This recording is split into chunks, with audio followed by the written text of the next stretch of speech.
Hello. Happy Aloha Friday, everybody. My name is Eli. Welcome to Mayday Roleplay. Uh, Tonight we are doing a awesome little one shot back in Ashoka. We got some of our old friends up here at Mayday and some new friends.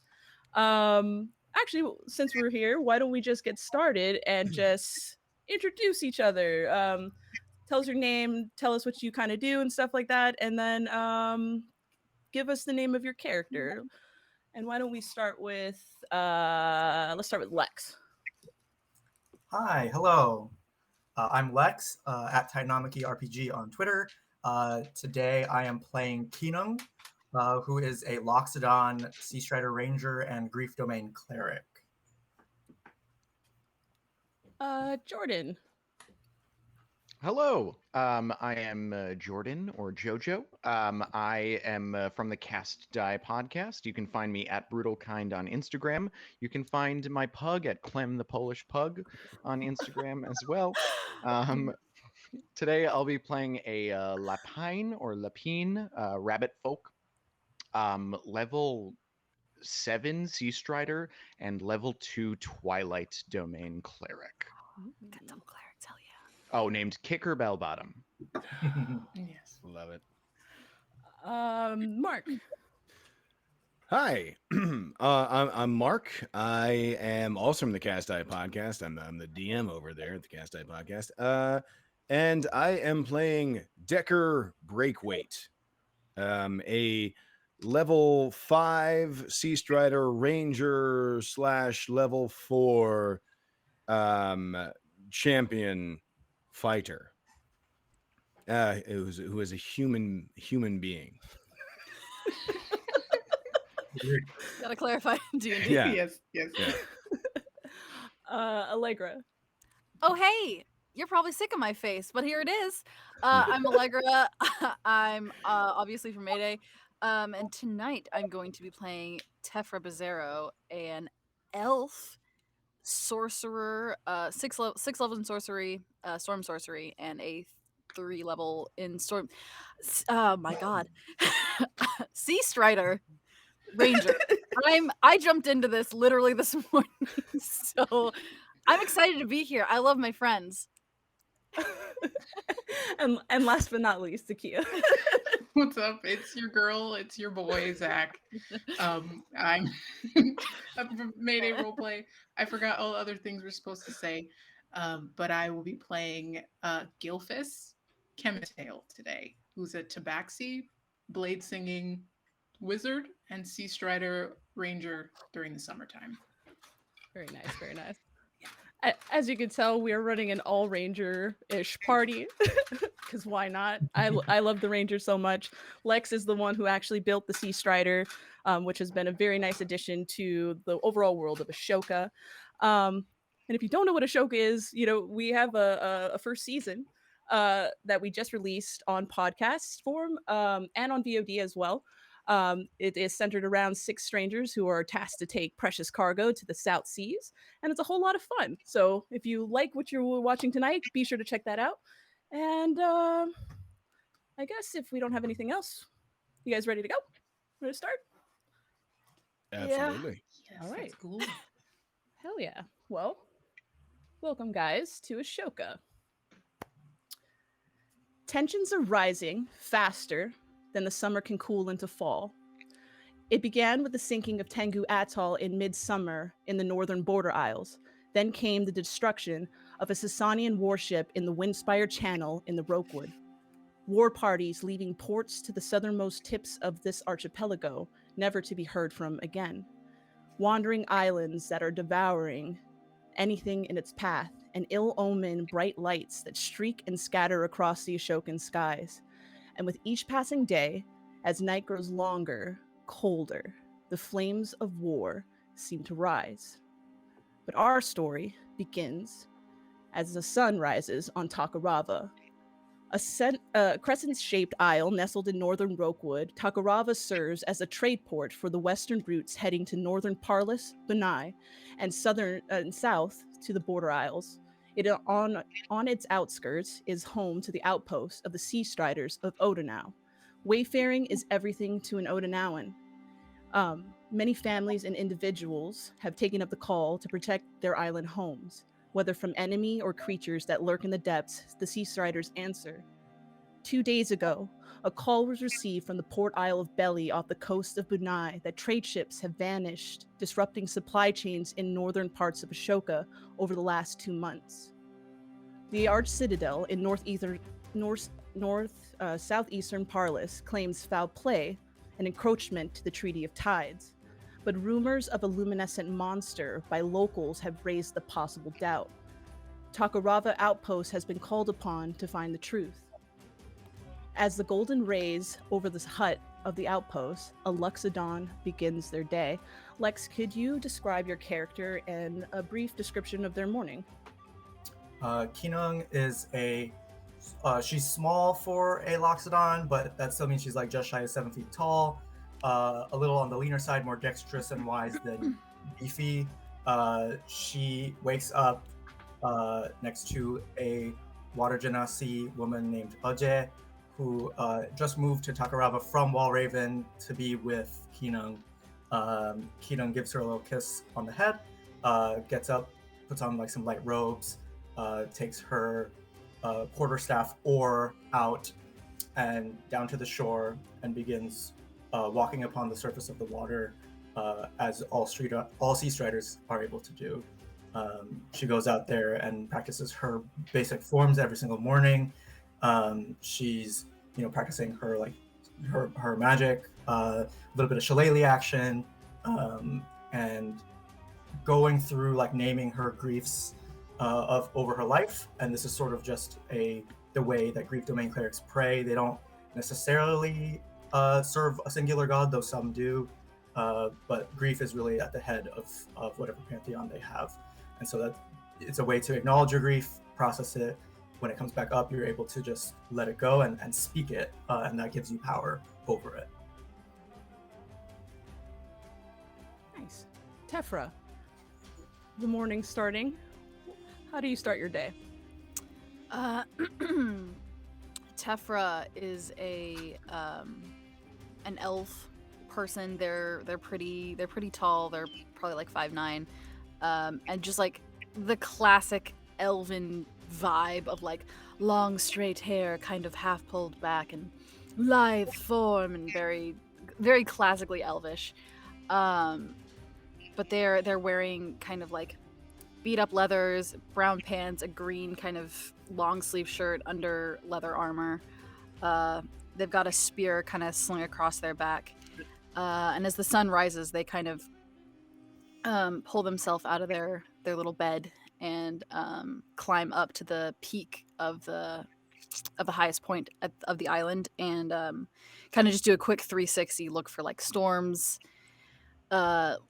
ships coming in and out, anything potentially dangerous or exciting. And after that, they go back down and head for the beach where Kinung is. Roll me a quick perception check while you're sitting up on that top. Sick. All right. My storm dice. Oh, it's cocked shit. Ooh. Perception 24. 4. As you're looking out on the horizon, and you're seeing the rising sun, just out in just the lingering distance, you see a bit of looks like a bunch of clouds kind of starting to gather. Right now, it's very still, but you can kind of feel the shifting and pressure. A storm might be on the horizon. Nice. We need it. And as you're making your way down to find King this morning, you kind of head towards the dock area, and there is a small little hut just a little shy off the dock, and that is where Kicker is getting up for the morning. Kicker, why don't you describe your and tell me a little about your morning? Actually, Kicker has probably been up for quite some time already. Right before the sunlight, Kicker likes to arise, have a quick breakfast, kiss his brothers and sisters on their forehead, and then head out and make sure that there is nothing happening horribly in the shadows. Just as night turns to morning, he is right now probably returning back to his little hut, and sees this form standing near his hut, and he leaps out to confront them. Good morning to Uh, you too. Yeah, sorry, just a bit excited here. Aren't you good morning. always? I smell Kinong on the shore. Perhaps we should say hello to Mother. Would you like to join me?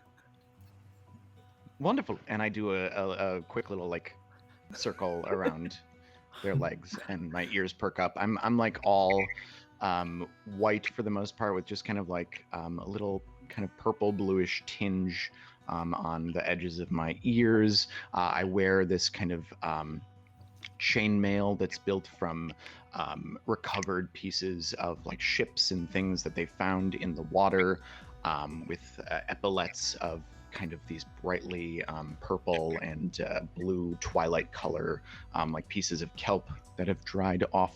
I have a large kind of warhammer strapped to my back, a sling at my side, and two goggles on top of my head. Nice. Decker, how do you spend your morning? Describe yourself. Decker is laying in bed, looking out of not a window, but just kind of like an open thing there, where he looks out towards the shore, and rolls himself out of bed. His feet hit the ground, and he stands with a little bit of a grunt, maybe a little bit of a sigh, as he gets out of bed. And we see he's wearing kind of like linen pants at this point, his PJs. But we see that his body is like covered in scars. There looks like it was touch or go with some of these scars on Decker. But he's deeply tanned. He looks very much like if Till Schweiger, i.e. or otherwise known as Hugo Stieglitz from The Inglourious Bastards, if he had moved to the beach 20 years ago and like just really got into it, just like really got into that beach life. Very tanned, his hair is sun bleached, and he just starts kind of like stretching, doing some sun salutations, working through some of the aches and pains, spending more time on the kind of some of like maybe his shoulder, where getting that rotator cuff nice and juicy. Not juicy rotator cuff? Yeah, got to. This is a whole drill bit Taylor vibe. I love it. Yeah. He looks like Till Schweiger, but he's voiced by Owen Will. No, we're not gonna do that. He kind of works through all these aches and pains. He puts on his armor, and because he always wears his armor, he takes his position as a Sea Strider very seriously. In part because he's not a native. He's not like, he was accepted into the Sea Strider enclave, and he does everything that he can to like illustrate that he is like here for it and here to be a part of it. And so he dons his equipment. He puts his hair up, his salty beach sun bleached hair into a messy bun, and heads down to the beach, where he imagines his friends are probably gathering even now. And last but not least, Gelfis. Tell us about yourself. Tell us that morning So- routine. Gilfus is a black tabaxi. He is very much domesticated. Very, like, domesticated. And he has he has long black curly hair, very much white Jesus, and he has a white billowy like romance novel cover shirt, but the two front buttons are unbuttoned because it's summertime. And he has a vest that, I shit you not, has about 50 little pockets about the size of his toe beans all over the front and back. And he just has like regular loose pants and boots. But he keeps his hair in a tight ponytail. And what else? Oh, his whiskers are like kinky hair. He has like curly whiskers. Does he curl them himself? Is it Maybelline? Who knows? And one of his eyes, actually, when he wakes up, his eyes are both yellow, but in the sort of skin regiment, he makes one blue for a little flare. And he writes, he spends the morning hyping himself up, just very much like, you are doing this, you are powerful, you're great, you're a wizard, you're going to kill it. And he spends time writing in his journal from the windowsill, looking at his friends on the beach for a while until it's very clear that they are waiting for him, and then he makes an entrance. Gilfus, as you are writing in your notebook and you're telling those affirmations to yourself,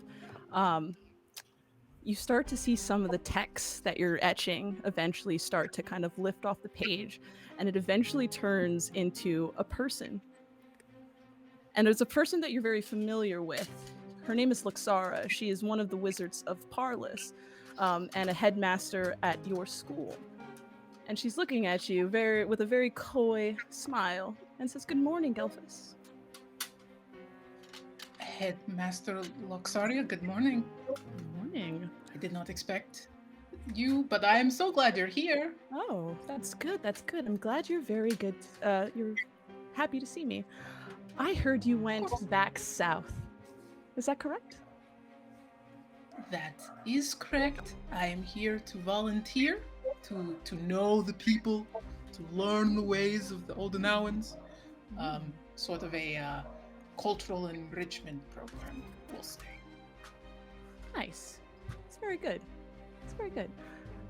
Well, if that's what you're doing, then I have something I need you to do for me. Anything? I need you to keep tab of any new things that come on the horizon. There's been a lot of rumors lately, and we can't figure out what's true and what's not true. Will you relay anything that you find back? I assume you don't mean winter looks. Hot, fresh winter looks. No, definitely not. Okay. Of course. I can't imagine course it gets very cold in the south. Oh, you'd be surprised. Yes, okay. That's absolutely. And do I just write in my journal again to call you, or you call me? I know exactly where you are, Gelfus. We'll be in touch.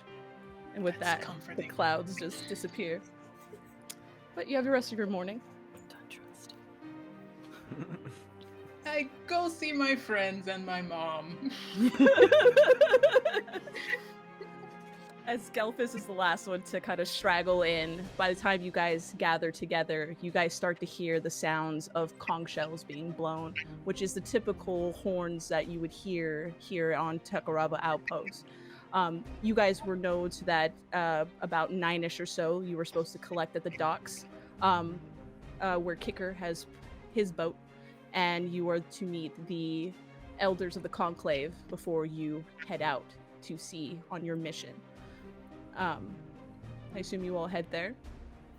Anything else? Yeah, you my need to do? eyes, my ears perk up, and I do that kind of like. Alright. You guys head down there, and as you go, you see about 10 or so people A lot of them are younger members of the Conclave, people who have been maybe 1 to 2 years in. But the oldest member, who's kind of standing at the edge of the dock, is who you all know as Vero Summergaze. He is the leader of Takarava Outpost. He is an Odinawan, so he has about humanish features, but he has a lot of animalistic features that kind of represent like a hyena or a wild plains dog. Has a darker complexion of fur that's with like eclectic amount of spots that kind of go around his eyes towards the back of his neck. He's got shaven sides of his head and kind of like this mohawkish kind of hair that's dark, but it's kind of dusted with gray to kind of show that he's about very older. He's about 6 feet tall, and he's got a very kind smile. And the horns are blowing, and you guys are kind of approaching. And he greets you. And he says, "Good morning to all of you," as you guys kind of file in. Good morning, Good Vero. morning. Morning. Good morning. Good morning. Good morning. Are you all ready to go? Always. Of course. Indeed. Well, we are trusting you on a very important mission. Whatever is happening out in the northern parts of Ashoka, we need to know. And the very knowledge of it could bring war, perhaps. We do not know. Decker, Yes. you will be leading this mission today. And as he kind of says that, like, if you kind of like shift around, you'll see that some of the other members of the conclave are kind of giving a little bit of shifty eyes. But Vero kind of like gestures for you to kind of like come forward. And I do. Tefra wolf whistles. Not now. This is serious. Golf kinda- claps. As you kind of approach, he eventually kind of just like spins you around so that you can look at all of the members that are going to be joining you on this mission, as well as the rest of the conclave who is here. And the reason why there's not very many people is that you know that over the course of this summer, it's been getting increasingly busy for for the Sea Striders, unseasonably even.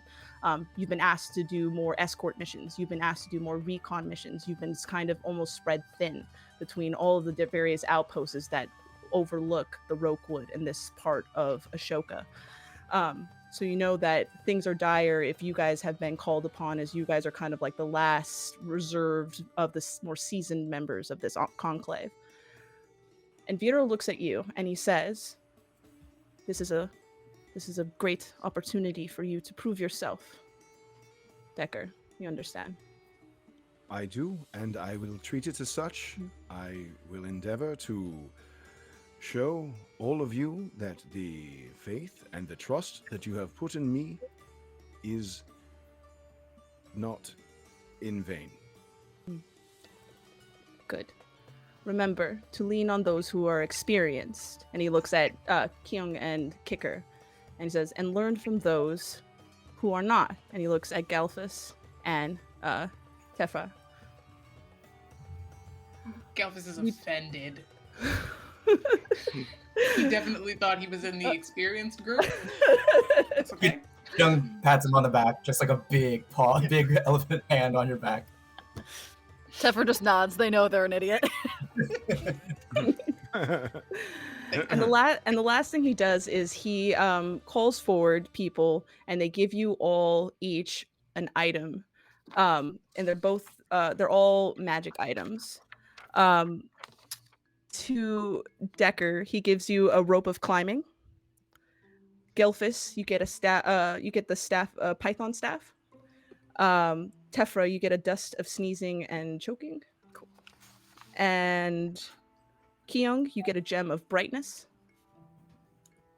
And Kicker, you get the last person hands you a conch shell. And it is explained to you that it's called a conch of dimensions. It allows you to use Dimension Door twice before it breaks. And Vero tells you to use it when you think is the right time. Yes, of course. Thank Thank you very much. And I put it in my little pouch, and you see me kind of just like shivering with excitement. Vera looks at all of you, kind of looks up to kind of like scan the horizon and check the weather, gives you all a smile, and says, "Good luck to all of you. And may the tides be in your favor." And he sends you on your way. It's been in your favor. Thank you. And also with you. Tides. Yes. Is that a Sasanian thing? Yes. Yes. Yes, yes. That is how we generally respond. Confirmed. My brother, you must leave these old traditions behind. You are now one with us. You are right, and I will endeavor to do so. I think your old traditions make you interesting. Thank you.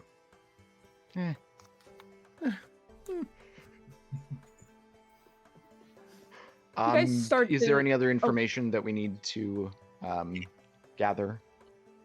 I look. No, unless you have any questions.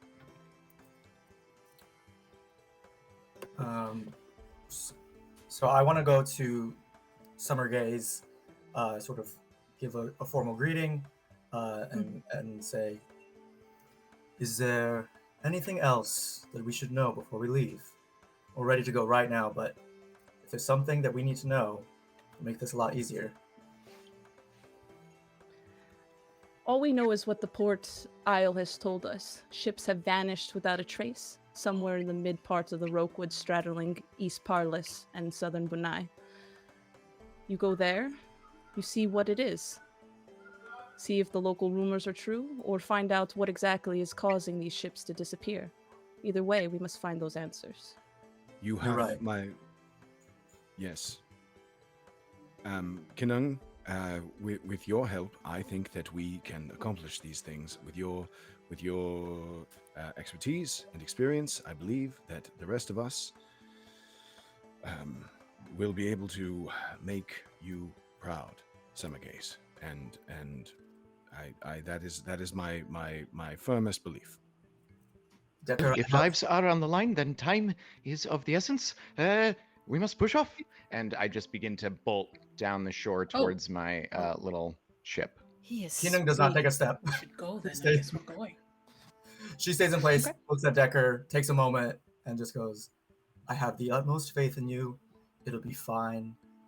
And then look over at Summer Gaze and say, like, the rumors of monsters, what do you make of those? I mean, you as well as I do that they exist. But I've never seen something so malevolent and consistent in one place. That is troubling. So who knows? I've never heard of something that glows in the night sky. The moon glows in the night sky. Oh, well. And the stars. From the sea, my That's dear. very good, Tefra. That's absolutely correct. Yes. And also, the elves used to tell of little creatures. They were like jellyfish, but they swam out of the water and they would glow. Oh, yes. That's what the elves told me. Yeah, of course they did.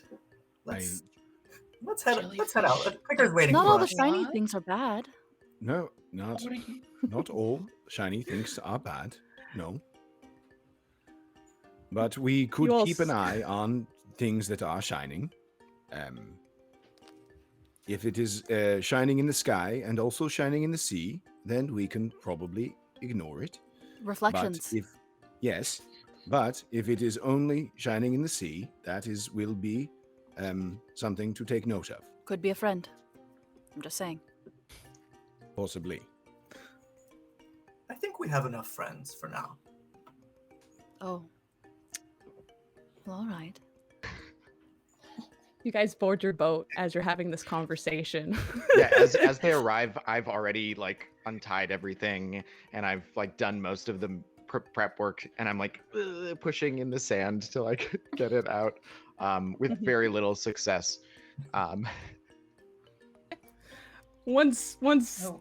once you all see Kicker doing that, you guys help prep the boat for sailing. Kicker, you know that most Odonawan wayfaring canoes are a double-hulled canoe with a long straddling platform. There's a small hut for lounging and storing of supplies and whatnot, and in the back is your oars to steer and stuff like that.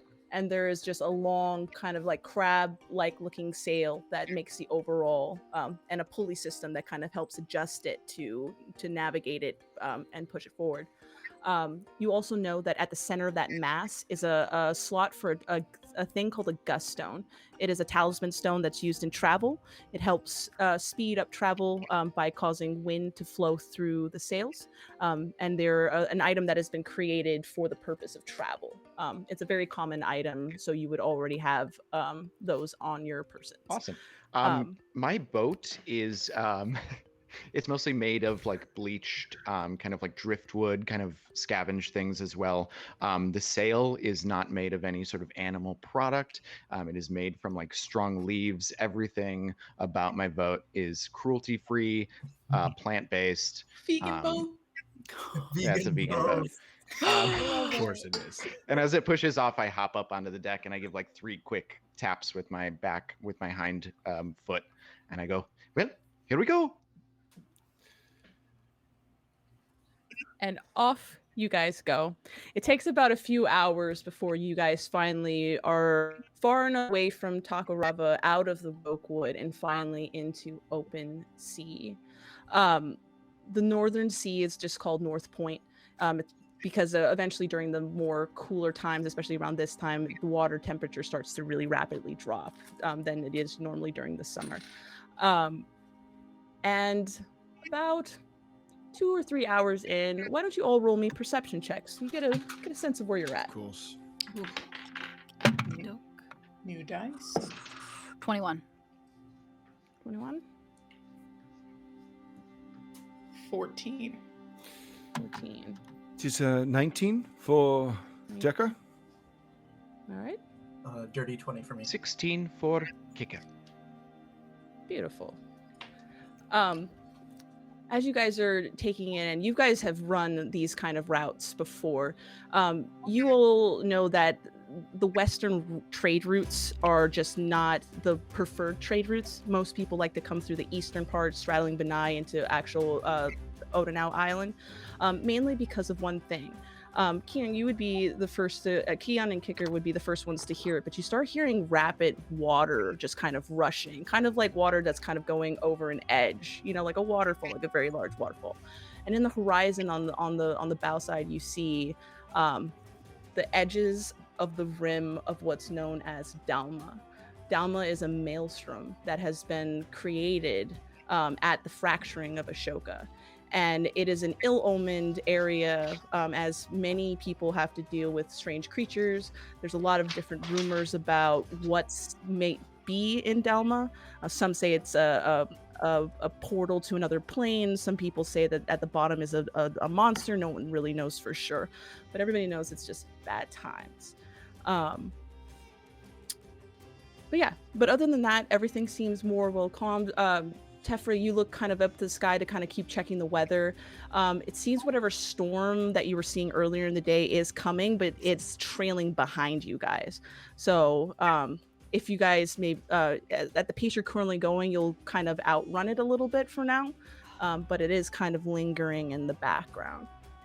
Can I use Storm Guide, which is a storm sorcery thing, where I can take the winds that are going around us, and can I move them so that they're pushing our sails forward and moving us a little bit faster? Yeah, you go to cast. You kind of like go towards the back where like Kicker is steering the boat, and you kind of just like put your hands out, and you just kind of, that mild gust that's been kind of forming just starts to kind of pick up, and you just kind of guide it along towards your sails. Kind of just push it in that direction, and it seems to just add more wind to it, and you guys seem to be moving a lot faster. I give like a nod of like thanks, and I'm still just like I can't stop moving on this boat. I'm like checking every little like rope tied, making sure they're all and as I look over to Decker. I rush over to him and I say, we might have rough waters ahead, but for sea striders, this is how things go sometimes. But as the one in charge, and I put my hand on his back, I say, I have complete faith in you. And I use Vigilant Blessing. I give one creature I touch advantage on the next initiative roll that the creature makes. Nice. Amazing. Mhm. Very nice. Very nice. That's great because I'm about to attack you. Let's go. Immediately. Uh, I would like to go to Decker, I guess, at the back of the ship where he's steering, kind of like crouched down, still like so huge. I feel like the wood's probably creaking a little bit back here. After seeing the little blessing, just come over to Decker and just say, "Hey, how are you feeling?" I am feeling a little nervous, if I'm being honest. This is quite the undertaking, but as nervous as I may be, I have the utmost faith in Summergaze and the rest of the leaders of the Sea Striders. So if they thought that I was the right person for this job, and if since they were wise enough to send you here with me, and I believe that we will accomplish whatever it is that we need to accomplish, that there is nothing that could stand in our way. I Even don't God often- couldn't sink this ship. I don't, Well, say, I don't say the last part. I don't often agree with many of the elders, but it seems they have had some sense this time around. You were a good choice to lead this mission, and I'll be here. And then she puts a big hand on Decker's shoulder and casts guidance. So it's like blessing and guidance. Little like a glow, and then like a little sound in your ear over your shoulder, like the tinkling of bells. And then she walks off. With a little twinkle in my eye, I look up to Decker and I say, Mother Kinung is very wise, both in who she trusts and who she does not trust. And I go back to checking the boat, just OCD-like. You don't have to call me mother, by the way. You still don't have to do that. Yes, of course, Mother. Oh. Sorry, Mom. Mom, it's mom. Mama? Mom, Ow. Mama? I'm not that much older than Decker's older than me. Yes, I am. I think I'm technically older than all of you. How old were you? Well, yeah. Like 76, I think. oh, to live that long. Ah, Oh. I don't that's- really keep track. I think it's 76. It could be 74, or it could be 80. I can't remember. I'm gonna put my hand That's- on Kicker's head to cover both his ears. Like, hey, sometimes we have to think about how other people experience life. And I'm doing the mom thing. Okay, no, I don't. Mama. This is why we call you Mama. Yes. Mother. Mom Mom. is actually pretty Mom? cute. Mom's really cute, but no, we're all equals here. Decker's in charge for this mission. We all have a mutual respect. And I have a question, trust Mom. Yes. You said we are all equals, but also Decker is in charge. Is that which is it? Are we Well- all equals, or is Decker in charge? It's okay either It's- way. I just need to know. It is a bit of a conundrum, I think, but it is one that we all have our expertises, and it is my responsibility, just as we are all responsible in our own expertises. It is my responsibility to try to direct these expertises that we all have. What he means does that mean? is it means that sometimes when things get a little wild and a little bit chaotic, then we have one person we all will listen to. We agree ahead of time that we're going to listen to Decker this time. It's his turn. But and we all get- listen to you. Well, no, you don't. Gelfus, roll me a perception check. As you guys continue your conversation. That's a 19. Uh, Sometimes As on you're a stormy sea, it's nice to have a guiding star. But I like the storms. The storms are better than the stars. Sure. But also when you're in a boat, I guess if you can. I can do a- breathe underwater, so it doesn't really bother me. Yeah, and we can all walk on top. So I guess the storms for us aren't that, but like most people don't. This is all metaphor, think- and What they're trying to say is in times of intense chaos, everyone is on their own. Oh, No, okay, good. I understand now. absolutely Thank not. you. Exactly. That's- Thank you. Gilfish is not at all. It's the Oh. opposite. Just flip it, and we're good actually. Full Everyone 180. is- Gelfus. Yes. Key and Galphus, as you guys are having this conversation,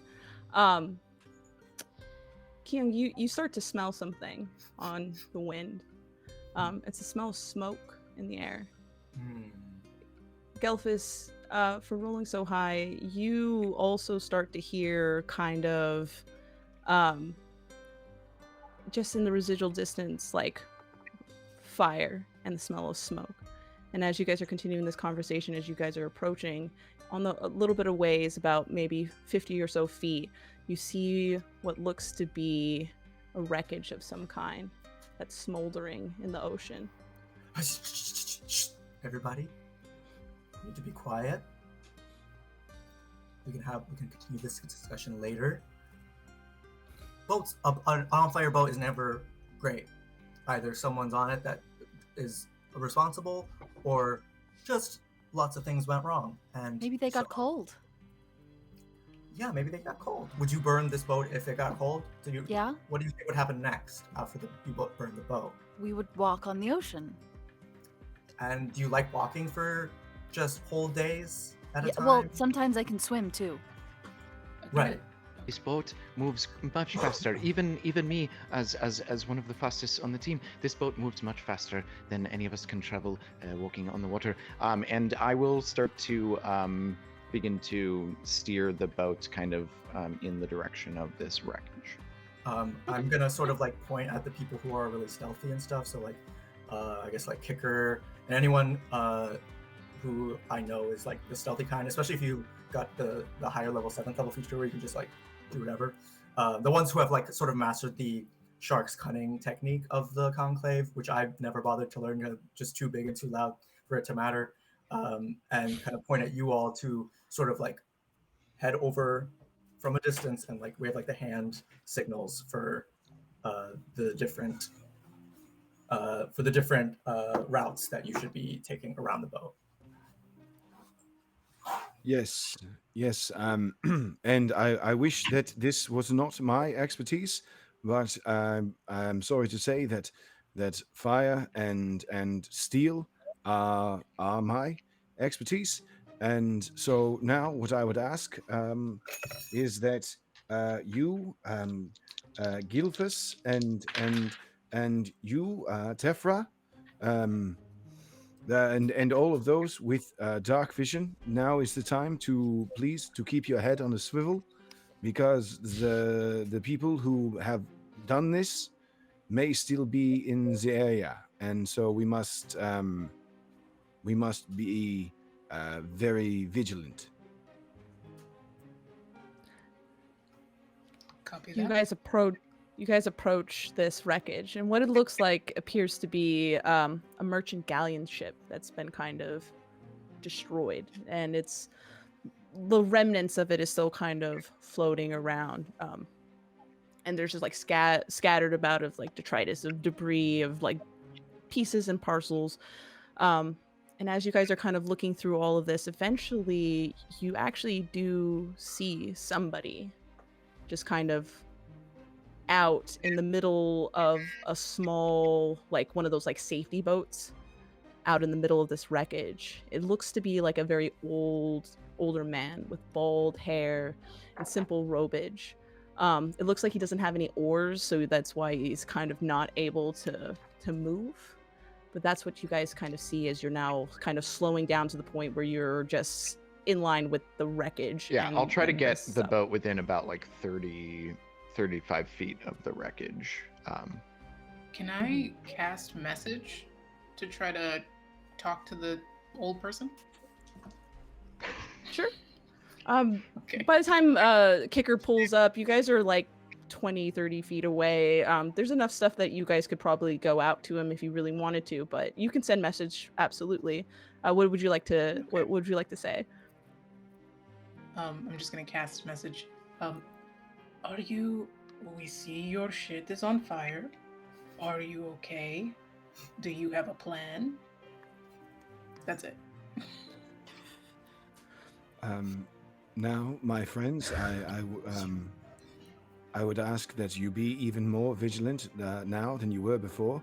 If these people have destroyed this ship and left this man in a dinghy with no oars, with no way to propel his boat, they have left him here to a much longer, much crueler death than he would have had if he had sunk beneath the waves. So please, we must keep that in mind, that these people who have done this, if it is people who have done it, they are quite cruel. I've got an arrow knocked in my longbow and I'm just hanging. Are you going to shoot him? No, just in case someone else comes. Okay. Or him. If he's not a friend, I will shoot him. Okay. I didn't know But if we also, were... if there's someone else, I will shoot them. Okay, that's fine. I just didn't Decker know is in if y'all charge, so agreed. I will just listen to Decker. Are we killing him, Decker? Let's not kill anyone just yet. Let's go up and let's see. I'll let the tension off the boat. Sorry, yes, you were.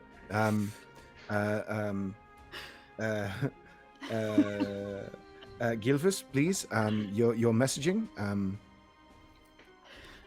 Oh yes. Gelfus. Yeah, as Gelfus? you had sent that message, the first thing you guys hear in the distance is just like an audible, just like yelp of this poor man who just all of a sudden had like something just placed into his brain, and the only thing you get back is just a long raspy hello.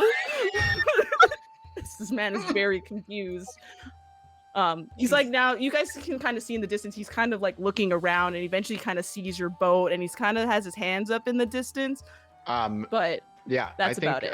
I look back to everybody on the boat and I say, as Deckard says, yes, stay vigilant. And then I just and leap off the side of the boat and dive straight into the water and begin to swim.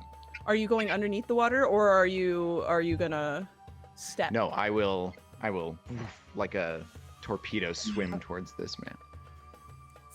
Nice. Yeah. You easily just dive underneath the water, under the debris, and then you just pop up right next to the boat. I've been taught He's like, oh, that Jesus. by the sea striders about this because I have fur, and they're like, fur's no good in water. So they've taught me this waxing technique for my fur. So as I come up, it just kind of like gleams and drips off my skin, and it's almost like perfectly Duck bunny. dry as I come up. Waxing technique, as in waxing your fur, like putting wax No, on it's your a fur, wax or just that I move ripping through my all fur your... that allows the water to just go. Oh, you're not just like a completely nude rabbit Oh! who has waxed, like Brazilian wax. No, it's not a you have Brazilian Mission armor. wax. calls for. No, not that. Not more like waxing your Right, hair and right, like right, right. gelling it Okay. up, Spike style. Hello, sir. I just wanted to make sure. Big 90s. He's very startled by your sudden presence, and he's like, "Oh, Jesus, who are you?" Who is this Jesus fellow? My name is Kicker Bellbottom. We are a squadron of sea striders out on another mission, but it is always our mission to help those in need. It seems like you are one in need. Has anybody else joined Kicker in approaching this man before? I kind of elbow Tefra to get the bow back up. Well, Decker didn't say. But no, And Decker just nods. but nobody else is joining Kicker. Yeah, but nobody's joining Kicker with the old man at the boat. No. No. Decker, Tefra, roll me perception checks. The old man Kicker starts to look at you, and when you mentioned the Sea Striders and you mentioned that you're out on another mission, you see that like what you expect him to feel relief is not a face of relief, but a face that's starting to kind of tighten and grow a bit nervous. And eventually, as you're just kind of rambling on, he grabs you by both of your shoulders and looks at you, and he says, "You shouldn't be here." And he kind of like looks you dead in the eye, and then as he looks at you, he kind of tilts his eyes to the right. As soon as he puts hands on, Who rolled 14. who rolled perception checks? Decker rolled a first? 23. Ooh. I would like 23. 1. Okay. Okay. I got a 31. Yeah, you can roll one. Oh shit. 31. Okay. I'm Mother looking. sense. Mother sense. You should be in charge of this mission. You should. We all As you guys are standing on the boat, and as you're kind of watching, King, the first thing you notice is that the man kind of grips Kicker on either side in a panic instead of what you had expected to be. And as that kind of like keys up, you kind of just start looking around, and though the air is kind of very heavily filled with smoke and it's kind of blocking some of your other senses, you kind of look past that and you can kind of see off in like just very nearby just what looks like to be a ripple of some kind against the terrain, like something is hidden behind it. And Decker and Tefra, eventually, as you guys kind of like take Keon's kind of cue and start looking at the horizon, you see another one and another one. You see 3 little shimmer, and they seem to be about a small wayfaring boat size. Can I Tefra. do primeval awareness? Sure. What are you looking for? I think hold on. I think it tells me if there are. I haven't played a ranger in so long. It's Fiend's Face, Celestials. Fiend's Face, Undead. Celestials, Dragons, Undead. elementals, undead. Yeah, and any of those bitches. Up to 6 miles. I mean, You're in your favorite terrain. Yeah, You Fiend's Face, dive. Celestial. You kind of dive into those senses, and you don't sense anything anything nearby, like exactly like in front of you. You do sense something elementalish kind of in the further parts, maybe 3 miles, 4 miles out, Okay. but nothing nearby in your actual vicinity. I look back in this old man's eyes as I kind of like look off to where he's looking, and I say, if you are in danger and if there is trouble here, then we are exactly where we are supposed to be. As soon as I see the old man put hands on Kicker, I'm running on the water towards the boat. It's not my baby. Not my little Sure, you're running baby towards bunny. Kicker. Towards Kicker, just because that's never good. Don't put hands on my mans. Okay. Okay. So you're heading off towards Kicker. Anybody else on the boat? What are you guys doing? You've noticed that there's 3 types of illusionary shimmerins going on in very nearby to you, but it's not something natural. Decker will start since Kicker is gone. So Decker will kind of try and get to the helm of the ship and prepare to either like head into the fray or head in to pick up the friends. Okay. So yeah, Decker, you immediately go and start turning the ship around a bit to kind of put it into a good position. Tefra, Gelfus, are you doing anything right before we get into this? I think Tefra's just switching like targets between the 3, like just keeping cover on all 3 of them. So as soon as any of them go, they're letting go and shooting. Yeah, Gilfus has. I'd like to say they have like a counter spell in their back pocket just in case, but they're just hanging around getting Tefra's back. Okay.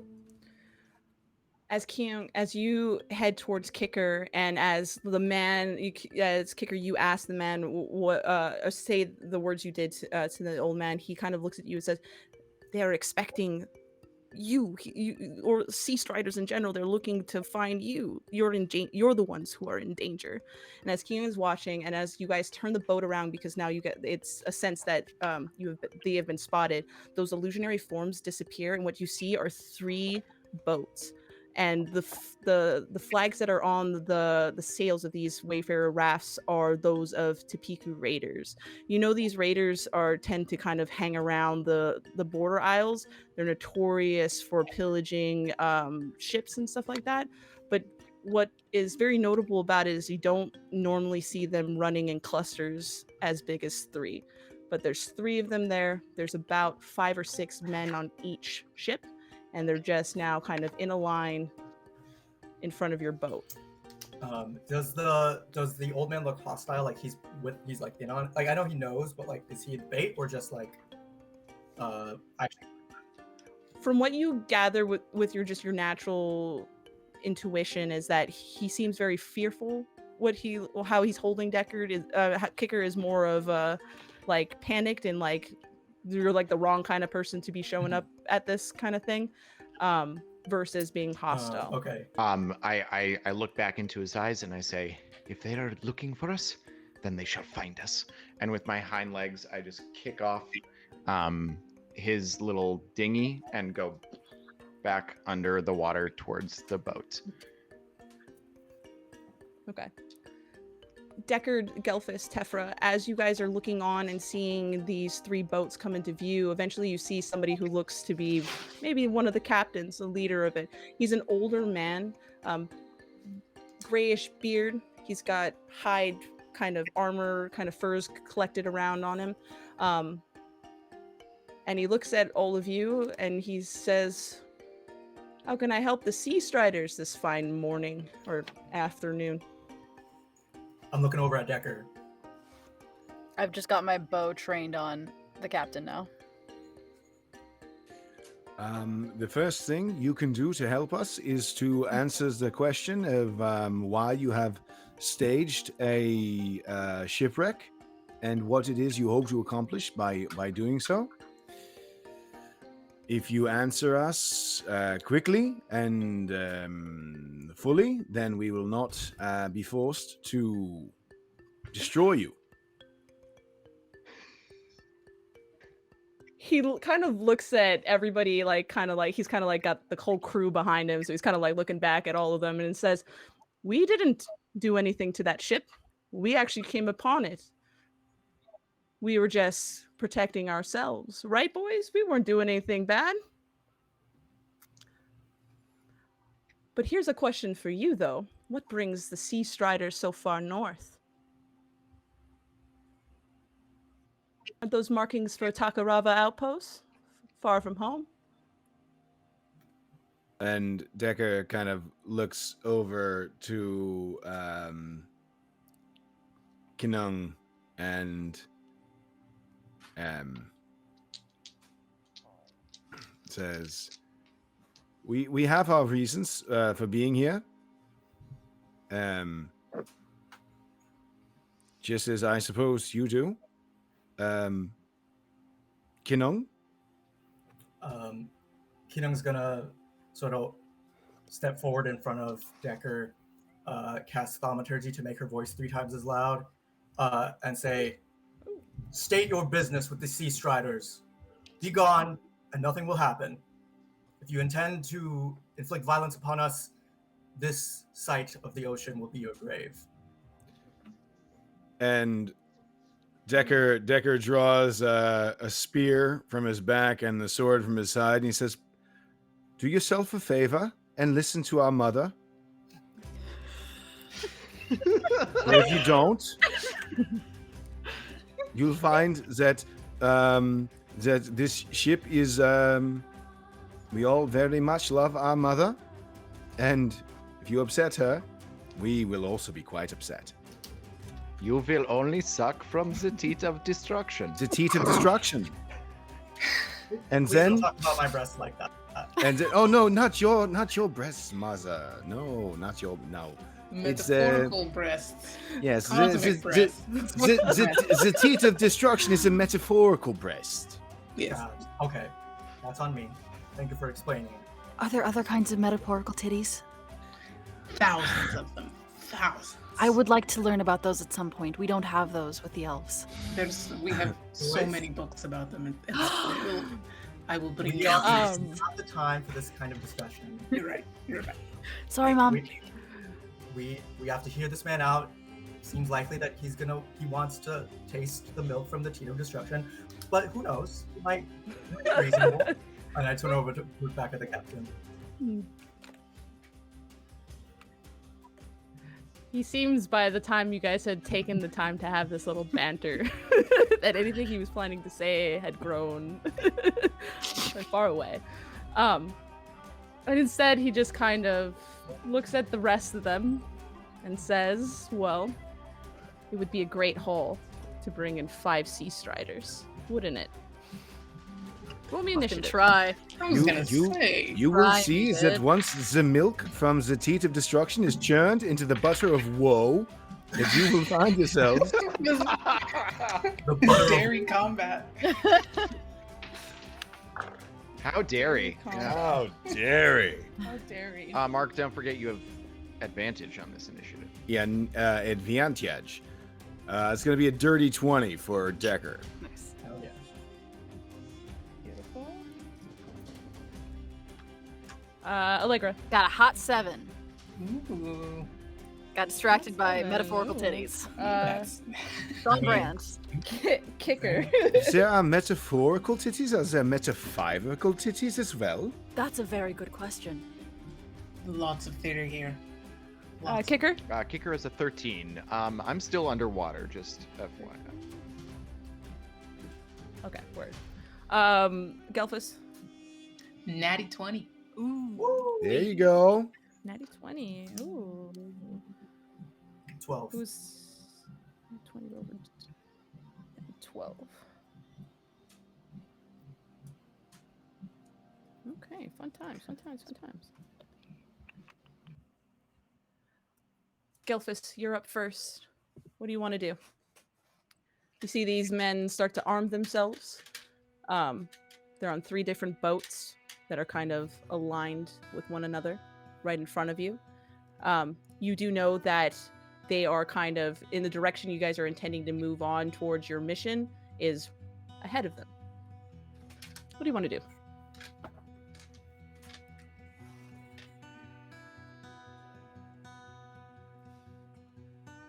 Gelfus. You're muted, love. There we are. Okay. Let's see. What did I have on deck? I had a magic missile. I think we'll try to Okay. hit. We'll cast it at 2nd level. So I'll just fire 2 at the one who was talking.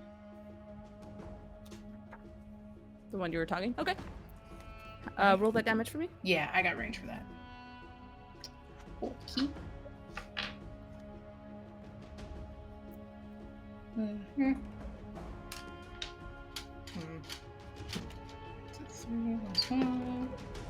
One. That's 9 points of damage. 9 points of damage? Yeah. Preparing it, you just pop off those magic missiles and just shoots of little fireworks just come from your hand and just immediately knocks into this guy's chest, giving him some good damage. Next one up is Decker. What would you like to Decker do? will bonus action cast Hunter's Mark on the captain. The captain, is he within spear throwing range of Decker? How much? What's the range on the spear? It's I'm not gonna say yes. far. Let's It's check like real 15 quick. or 30. It's 30, So yeah. how that's much? right. 20 to 60. 20 to 60. Okay. 20 to 6. All right, so it's 20. If he's outside of 20, it'll be a disadvantage, but still. Yeah, if you want to throw the spear, you can. I surely do. Let me just check my stuff here. Spear. Okay.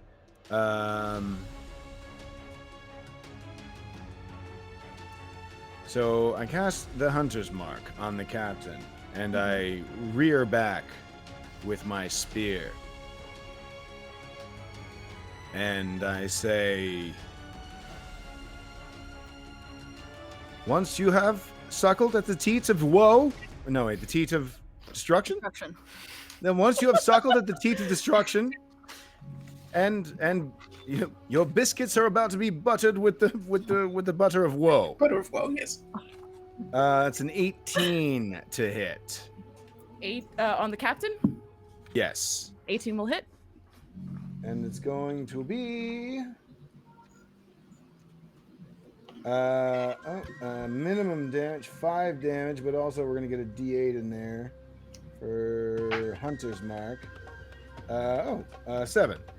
So 11 points of damage with Nice. that throw. Beautiful. Yeah.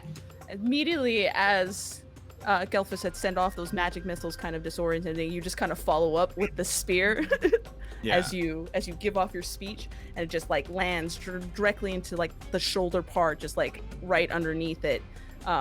It's a good shot. He took a lot of damage, and he's starting to kind of bleed, and everybody else is kind of just like that. Kind of emboldened them as they see their captain taking like the front of the damage. Kicker, Oh, you're under the. sorry. Oh, what's that? Say? Real quick. Deca says, "Well, my mother is not a bitch.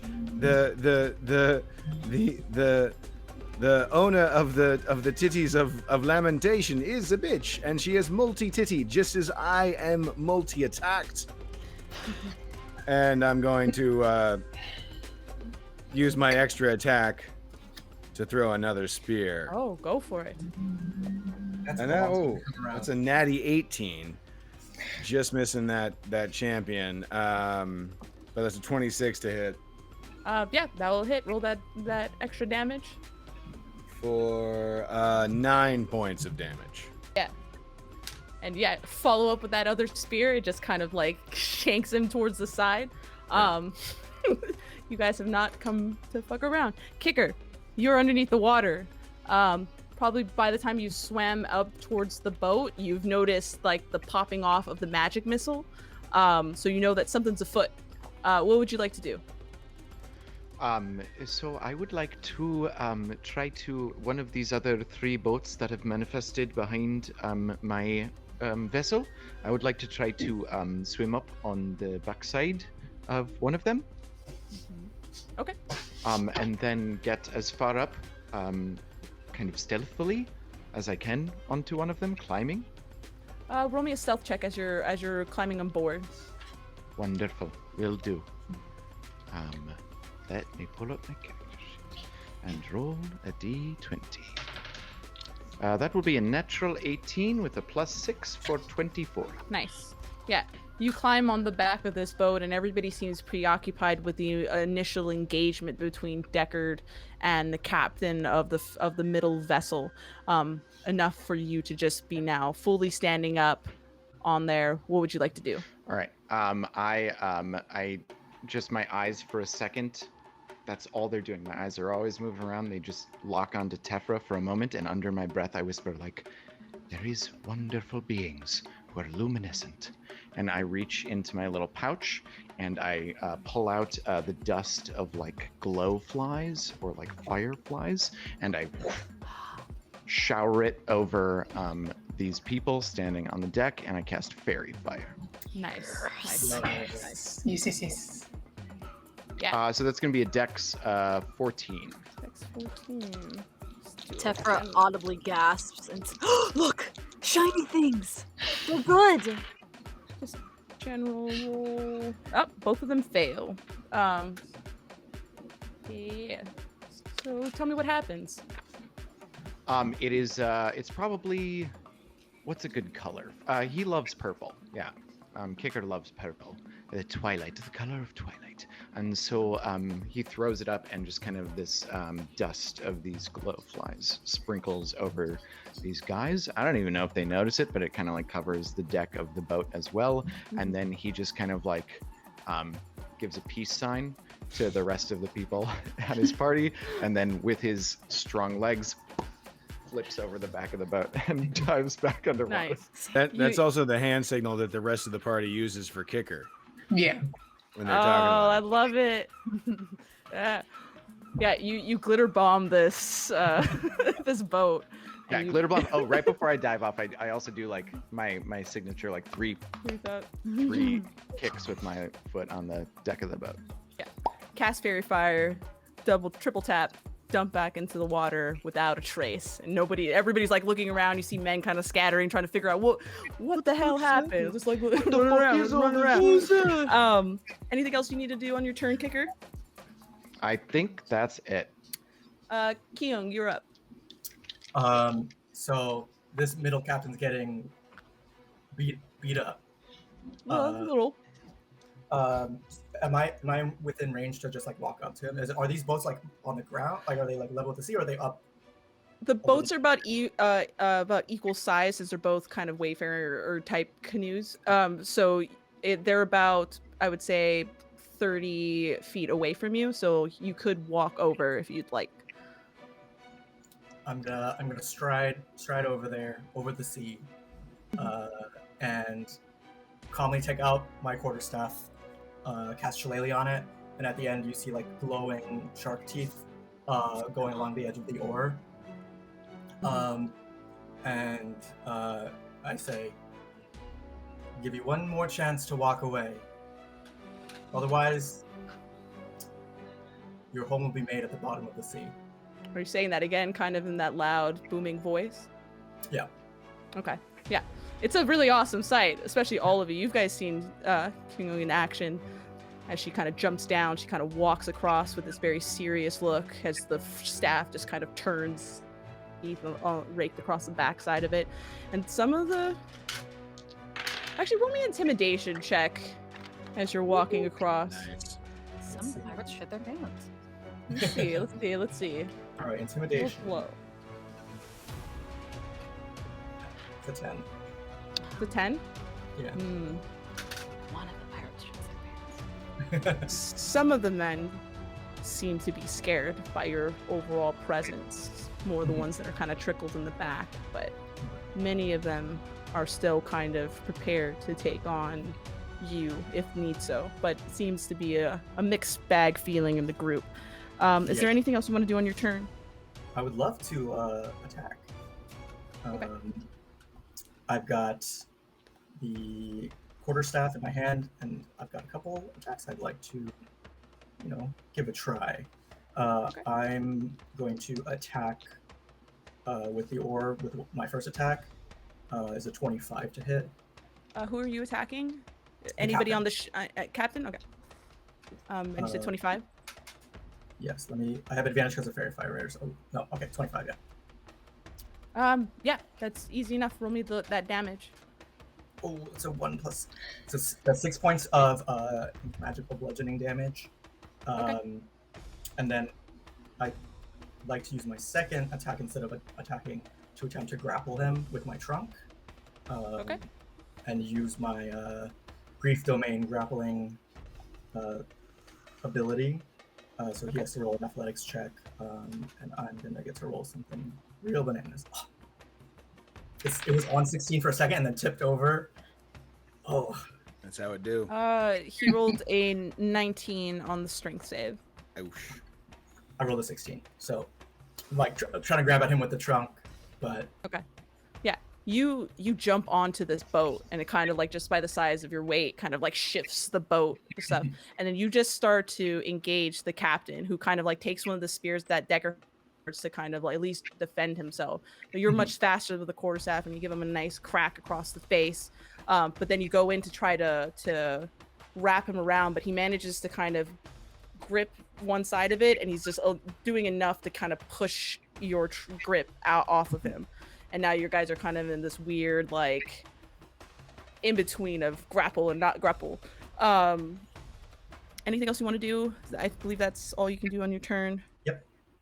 Oh, it's the captain's turn. Let's see. Don't touch our mom. Oh boy. Don't you touch Don't touch our mama. Oh shit. Wow. Okay.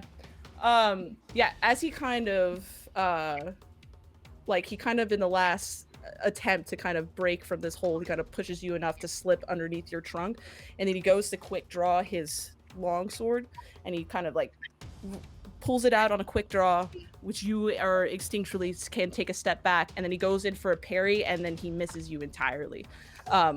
But now he's in a better defensive stance, ready to take Mom on. That is him. Let's see the other guys.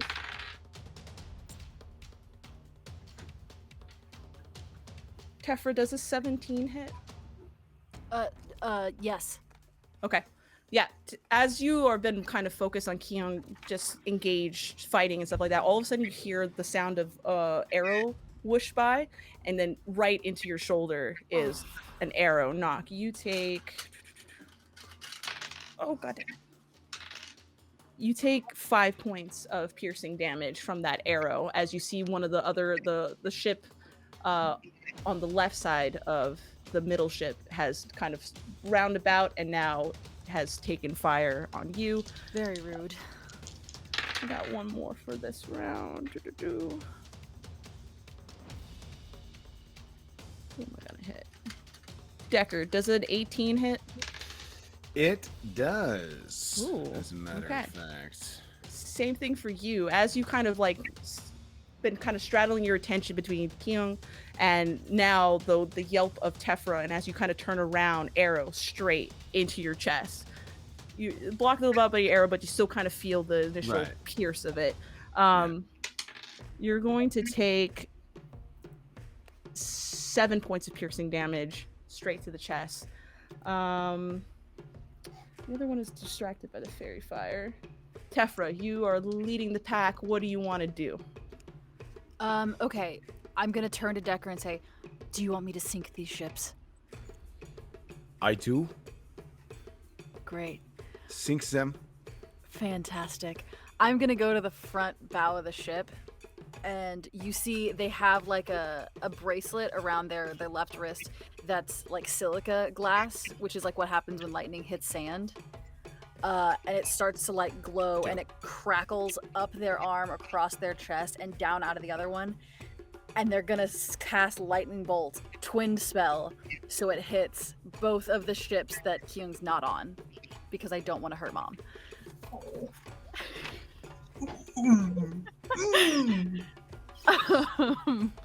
So what happens? What do you do? I'm shooting lightning bolts out of my hands and through the top deck down, and like down, through, and out. Is there a save for that? Is there? It's hold on. I was on the wrong page. I'm a dumbass. Hold on. Not a dumbass. What but- dexterity do these boats have? Yeah. That's Good question. on a quick draw like this? Yes.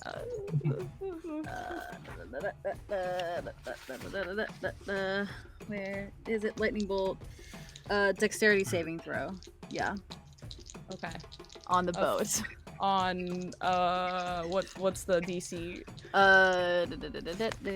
15. 15. Let's see. What kind of modifier are these boats at? What'd you do? Nothing good. I will do this to you every time I have lightning bolt and ships, Eli. I have a nat Yes. 1 and a 14. Fuck yeah. So roll me that damage. All right.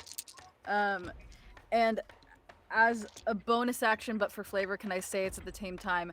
I float with tempestuous magic, which means I fly 10 feet. So as like I'm shooting lightning bolt, I like rise out of the air, fly down, and land on the ocean as it hits. All right, Magneto, absolutely. Yes. 12. Sorry. Olivia can only play non-binary sorcerers with lightning bolt in Ashoka. It's just the It's vibe, friends. It's a trope. Let's see. 23 points of damage to both of Ayo. the ships. And also everything gets set on fire.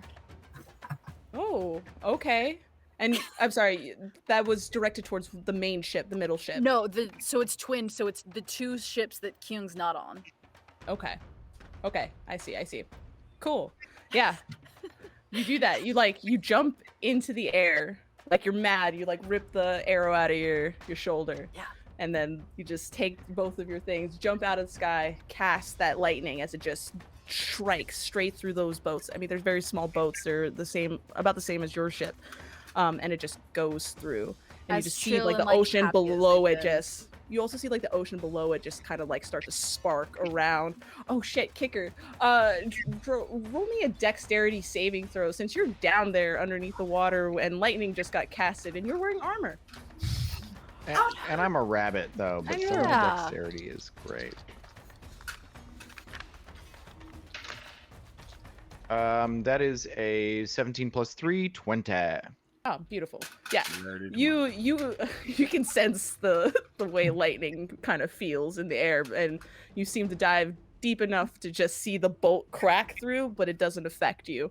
It's very close though. Yeah, I look Um, up and I see just kind of the tendrils kind of like reaching out across the surface. Yeah. It's beautiful. And then both boats on either side of the ship just catch fire, full of lightning damage. Men are now no longer engaged in battle, but now looking towards to saving their ships, with the exception of the men who are standing on the boat with Keon.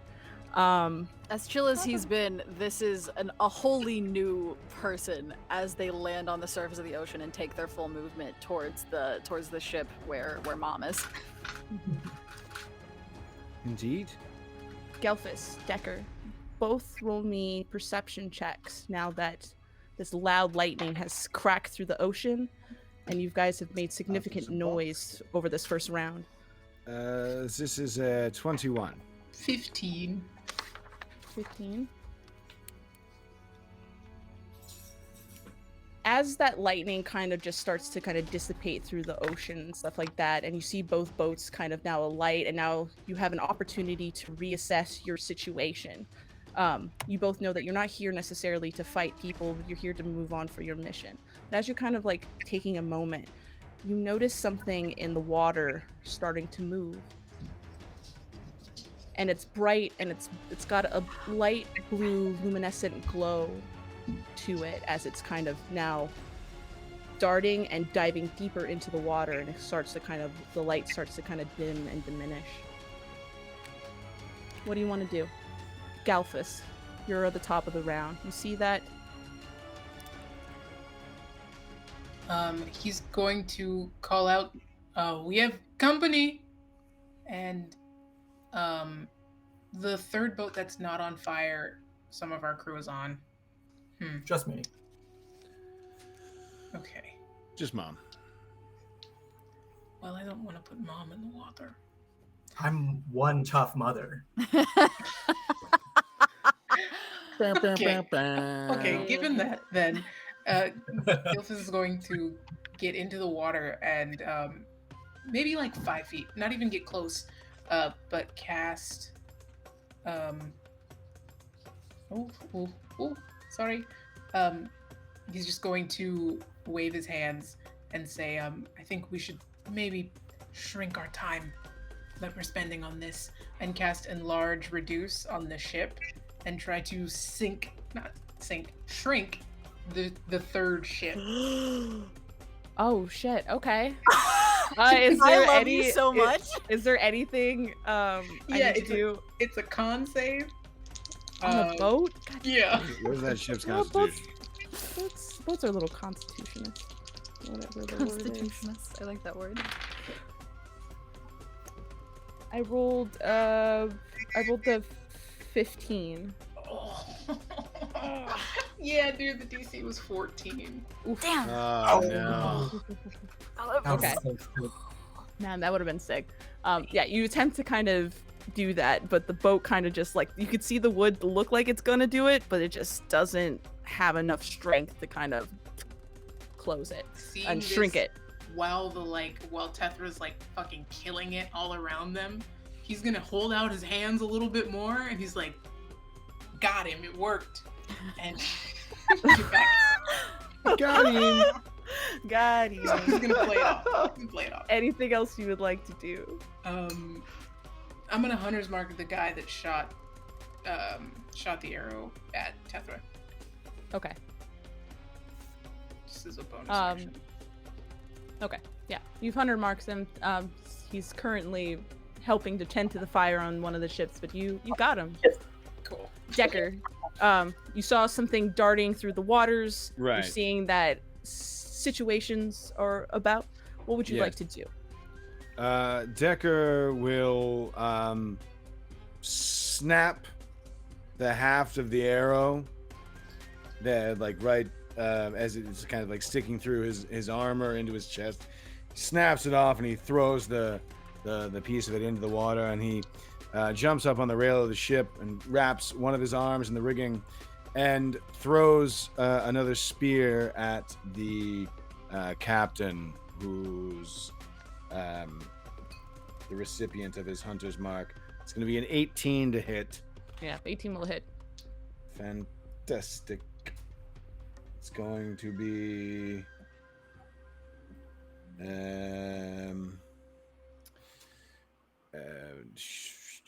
4 or 5 is 9 plus 5 is 14 points of damage. And then in lieu of throwing his another spear or making another attack, he looks out at the flaming ships and the be-speared captain, and he says, "Your captain has already his life is forfeit, but the rest of you may flee. Should you not, we will sink you to the bottom of the ocean, and then you will hold those who died immediately lucky when what happens to you next happens." Roll me a persuasion or an intimidation check as you yell this out to the last crew. See if they'll listen to you. This is not. I'm not. Wow, I went. No, you don't. The chopper. Yeah, you will not. Tank at the end. You must now get to the chopper. Oh, Sounds like a minus 17. So for 17? 16. Yeah. Okay. Yeah. I mean, after they had seen one of you just burn 2 ships with both of their hands, and Kyung and their tenacity, you're starting to see the rest of the crew also starting to get reluctant, and it's looking like they would like to start to flee, as some of them are taking steps back, some of them are looking towards getting their oars and trying to turn around. My cat friend has begun the arcane rite to turn your boat into a tiny boat, and then there'll be no room for you there on that boat. Nope. I forgot you were a cat for a second. Oh, that's right. Anything else you would like to do, Decker? No, I think that's it. Any other roll me- crazy shit you want to say? Yeah. Anything else you'd like to go? Thanks a lot, man. Caught him monologuing. It's great. That's it. Kicker, roll me a perception check, because you would have definitely seen those things lurking in the water. Yes. Oh, that's a natural 18 for a There you 24 go. once again. Baby. Yeah. You were kind of at first looking at the surface, kind of just gauging what was going on, trying to find the next opportunity to maybe assist. But then something catches like that natural sense of predation, comes up, and you kind of start turning around, and you see something just dart. It's large-ish, and you would know what this is. They look like sea lions, not like a seal, but like an actual aquatic looking creature, and it's swimming through the water. But the unique thing about it is that they're kind of glowing oddly in this bioluminescent color, which is not something normal of this creature. But you see 2 of them kind of dart past the boats and stuff like that, and are circling down, and then they start to kind of dive deeper, which you kind of know is They're definitely predatory creatures. it seems to be stalking the boats. Okay. They haven't clocked you looking- yet. Looking up towards the ships, just with that perception, can I see anything of value sinking down into the water as well? With that perception check, yeah, you do see a couple of loose amount of coins, a couple of broken up crates and stuff like that have dry goods and stuff linens or like not linens, like furs and shit like that, stuff for like trade and sell, but nothing of intrinsic value so far. Cool. Thank you. Anything else? Is it my turn? Yeah, it is your turn. That perception Oh. check was like just the top of your turn. Oh, I love it. But Then I will with as much haste as possible, if I see that these ships are beginning to kind of like sink and these things are going into a dive, I will dash in the water towards my own ship and try to gather any like coins or anything I can along the way. roll me a d10. Or actually, no, roll me a d20. D10. One d20. All right. That's 9. 9? You find 9 pieces of gold as you're swimming up, grabbing stuff. And then I just, if I can for flavor, out of the water and land on the deck of the ship. I won't take any actions or anything. Okay, yeah, you're dexterous enough to kind of just torpedo out of the water, and you just kind of backflip, and you land right next to Decker, who's kind of standing up on the rail of the boat, just like on the edge of finishing his speech. And you're now superhero land right next to him. I think it is best, perhaps, if we make haste at this time. The battle seems to be won and over. Agreed. Keong, you seeing members of the ship that you're on, with the exception of the captain who's still attempting to kind of engage you, they seem to be reluctant to support his cause. But as you're kind of even just like in a passive glance, you're seeing that Kicker is back on the boat, and there seems to be something else going on from what you can just gauge on a general sense. What would you like to do? I have a passive perception of 23, and I'd like to like just know if like in the heat of battle, do I like, I know there's something else happening, but do I see the lights or anything? Are they nearby? You would have probably, with such a high passive perception, you might have just glanced and seen just like bursts of light, but you wouldn't have been able to see like it's moving or it looking like it's stalking. But you've noticed that Kicker is out of the water. There seems to be something else going on. And everybody's like waiting for me, basically. Like Everybody's still kind of waiting in the attack. You're the only one who's currently like actually engaged with some form of enemy. Everybody else is at a relatively safe distance. Cool. I'm gonna look at the captain, say, "It's your lucky day," and take a disengage action and run back to the ship. Okay. Yep. Mom, could you grab my spears when you're coming back, please? I got one of them, but you have to be more careful with these, okay? Thank you. I will. Yes. Technically, you guys are all on the boat now. And though we are still kind of in a relative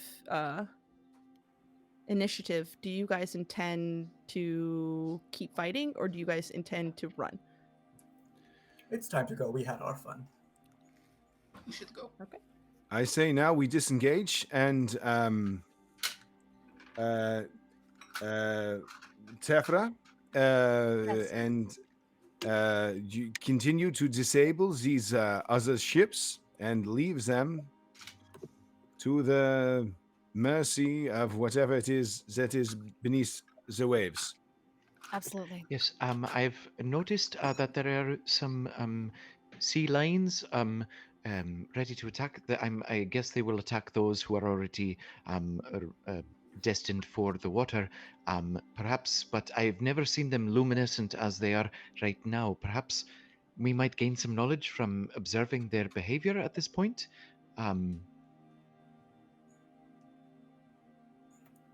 It's your call, Decker. You're in charge. While I do think that yes, it could be helpful to witness how the attack happens, but it is also very dangerous for us to be here. All right, then I start to get the rigging going and getting ready to move off. I'm gonna hold Roll me- another lightning bolt on the main ship with the one ship that hasn't sunk yet. So if it starts moving to pursue, I'll Mhm. let another off. Roll me a survival check, kicker. And take it from there. Oh man, shitty rolls. That will be a 13. 13. You get to the back of the boat and you hard kick the oar and you kind of get the boat into a roundabout that's kind of getting in between the ships. I mean between both of them, like both of them are on, like two of them are on fire and are beginning to sink, and the other one in the middle, the crew doesn't seem willing to engage you guys any further as you guys kind of wedge through. Who's on the deck? Somebody roll me perception checks as Kicker is getting you guys through the stuff, and you guys are edging your way out and away from the situation. This Keeping is an eye on the- a dirty 20 from Deca. 21. 15. 21, 15. Okay. Yeah, you guys, as Kicker is kind of pushing you guys out and you guys are slowly making distance between them, you kind of look back to kind of get a sense of what's happening. What you do see is like two bioluminescent looking monsters jumping up on the remaining salvageable boat and is starting to attack members of the crew. But it's on. Yes. Knowing these animals,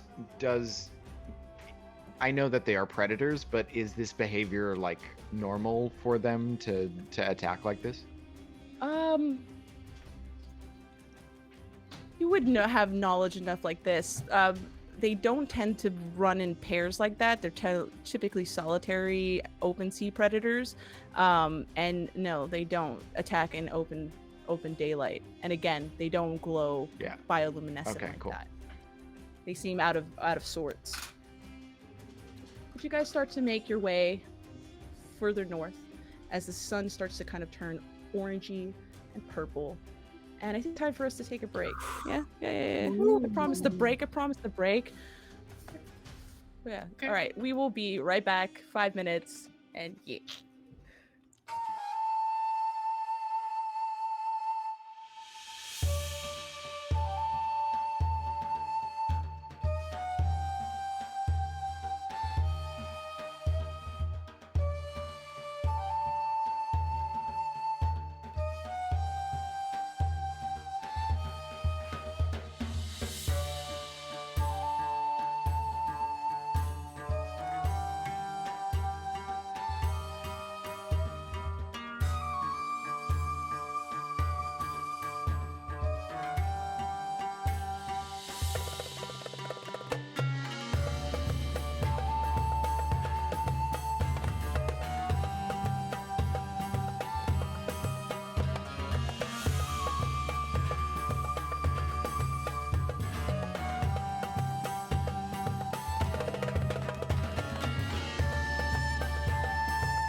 And welcome back.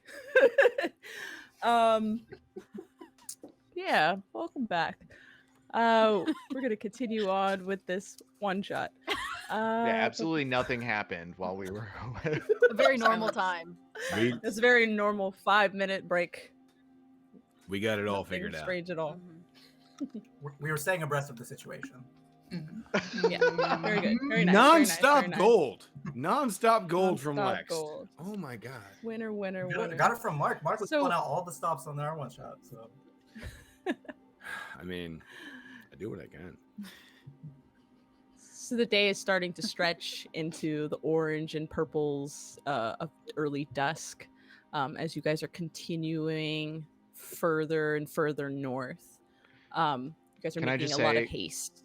Quickly, as this twilight comes on, this is the first time that Kicker kind of like begins to slow down a bit. And as the dusk begins to ascend and the shadow of the sail kind of like covers his boat, he kind of crawls out onto the masthead and sits in like a lotus position and just begins a meditation. Nice. Is there anything you guys want to do as you guys are kind of trekking further north, getting into this evening? You just Can endured I a little find bit of Tethra? craziness. Sure. Where are you at, Tefra? I don't know. I'm probably near the front, or not the front, the back. I was thinking of the back word, but not the. I'm near the back. Okay. The You're on or duty. Yes, that's the word. I was thinking of that word, but I said the front, and because there was an F also in it, it doesn't matter why I said it. I'm near the back. Gilfus is just gonna he's usually very, very elegant, or well, yes, but arrogant, and is meekly walking up to Tethra. Excuse me, do you have a moment to talk very quickly? Oh yes, I have many moments, and I would like to spend them with you. Wow. Okay. What just happened back there was incredible. I have many questions about how you did that and where you got your magic from. But that was also very bright and loud. And I mean, it wasn't just you, but if the wrong person was watching, it would look like you were the only one using magic. Just open in the sea. That's not always the safest thing to do. I just want to warn you to be careful. Will the ocean be angry if I do magic? No, the ocean's not alive. No, it's just you never know who's watching, and if you do too much, word gets around to bad people. not the ocean, but my people, the Sicilians will they seek to control all those who can do magic. So I mean, did you see what I did? I sunk 2 ships. you did. Exactly. Yeah, they can try. I would like to see them try, actually. I think I could sink them too. Who's to say they're not already trying? Then I will sink them. We were there for maybe 20 seconds, and then they were afraid of us, and we won, and then we left, and they got chomped by bioluminescent animals. We came out very well here. Why should I be afraid of men? Men from Sisan. I have lightning in my hands. Yes. Well, just be careful. And don't be afraid, just be discreet. I do not fear men. I can sink their boats. And then they can't walk on the ocean like we can, and then they just sink or get eaten. So it's all good. We're a good team. All good. Thank you And- for your concern, though. I appreciate your friendship. Of course. And Gilfus looks at Decker hard, and walks away. From my little perch, just kind of still maintaining, I say, the ocean is alive. The air is alive. I knew it. The space in between all of those things are alive. We are being watched constantly. But it is my belief that those things that are greater, that are within the ocean and the air and the stars and the sea of stars, are greater than men. I think you're right, too. I think Kinung had already sat down to meditate next to Kicker as well.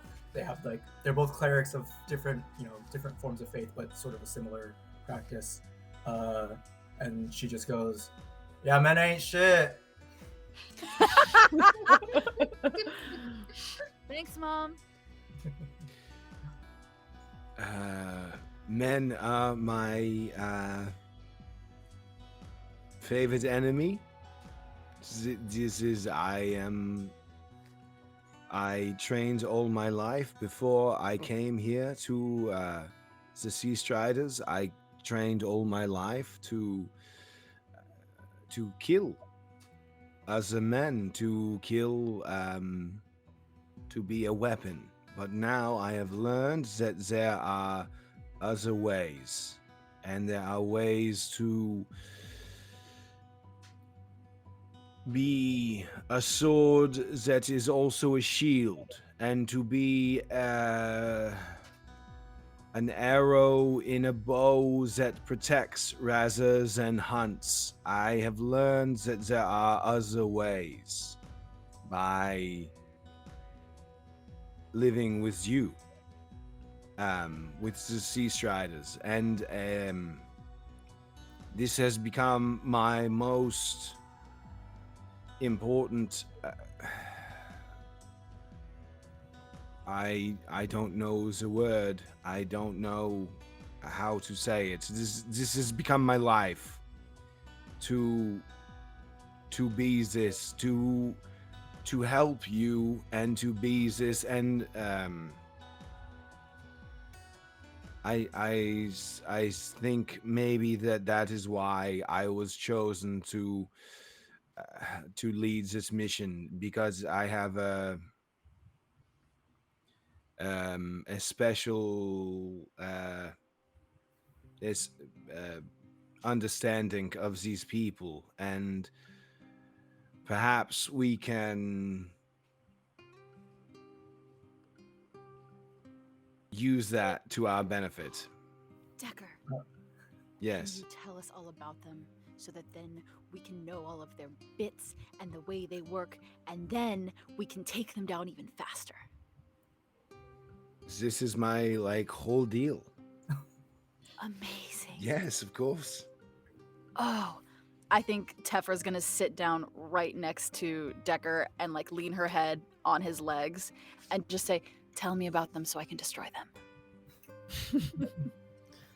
Yeah. Keenan's gonna put- After a while of them gabbing about this for a second, Kicker comes out of the thing, and it's probably quicker than one would expect a full meditation, because that's just how Kicker do his shit. But he kind of slaps his foot 3 times on the masthead, and he says, "But they are right. Gilfus is right. Though there is time for communion with those, and there is time to touch the power, we must be vigilant. We must always be vigilant and watch those who watch us." And goes back to his OCD, kind of checking the boat and stuff. We must always be vigilant, yes, it's true, and we must always keep an extra eye to watch those who would watch us. Those who would watch us to say that that you can't do magic, or that you can't do this, or you can't do that. We must keep an eye to watch them. And while our peoples are not at war, we must be vigilant. You all talk like you're at war, though. The Sasanians are always at war. This is the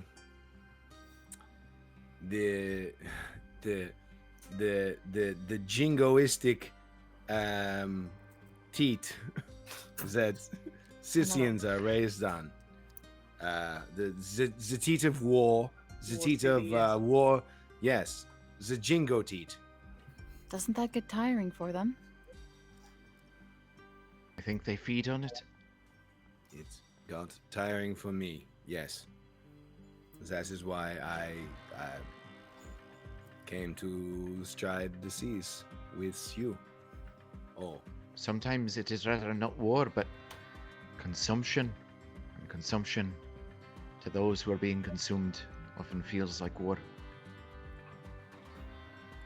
That seems like a terrible way to live. That's I why think- this boat is plant-based. 3 taps of my foot on that deck of the boat.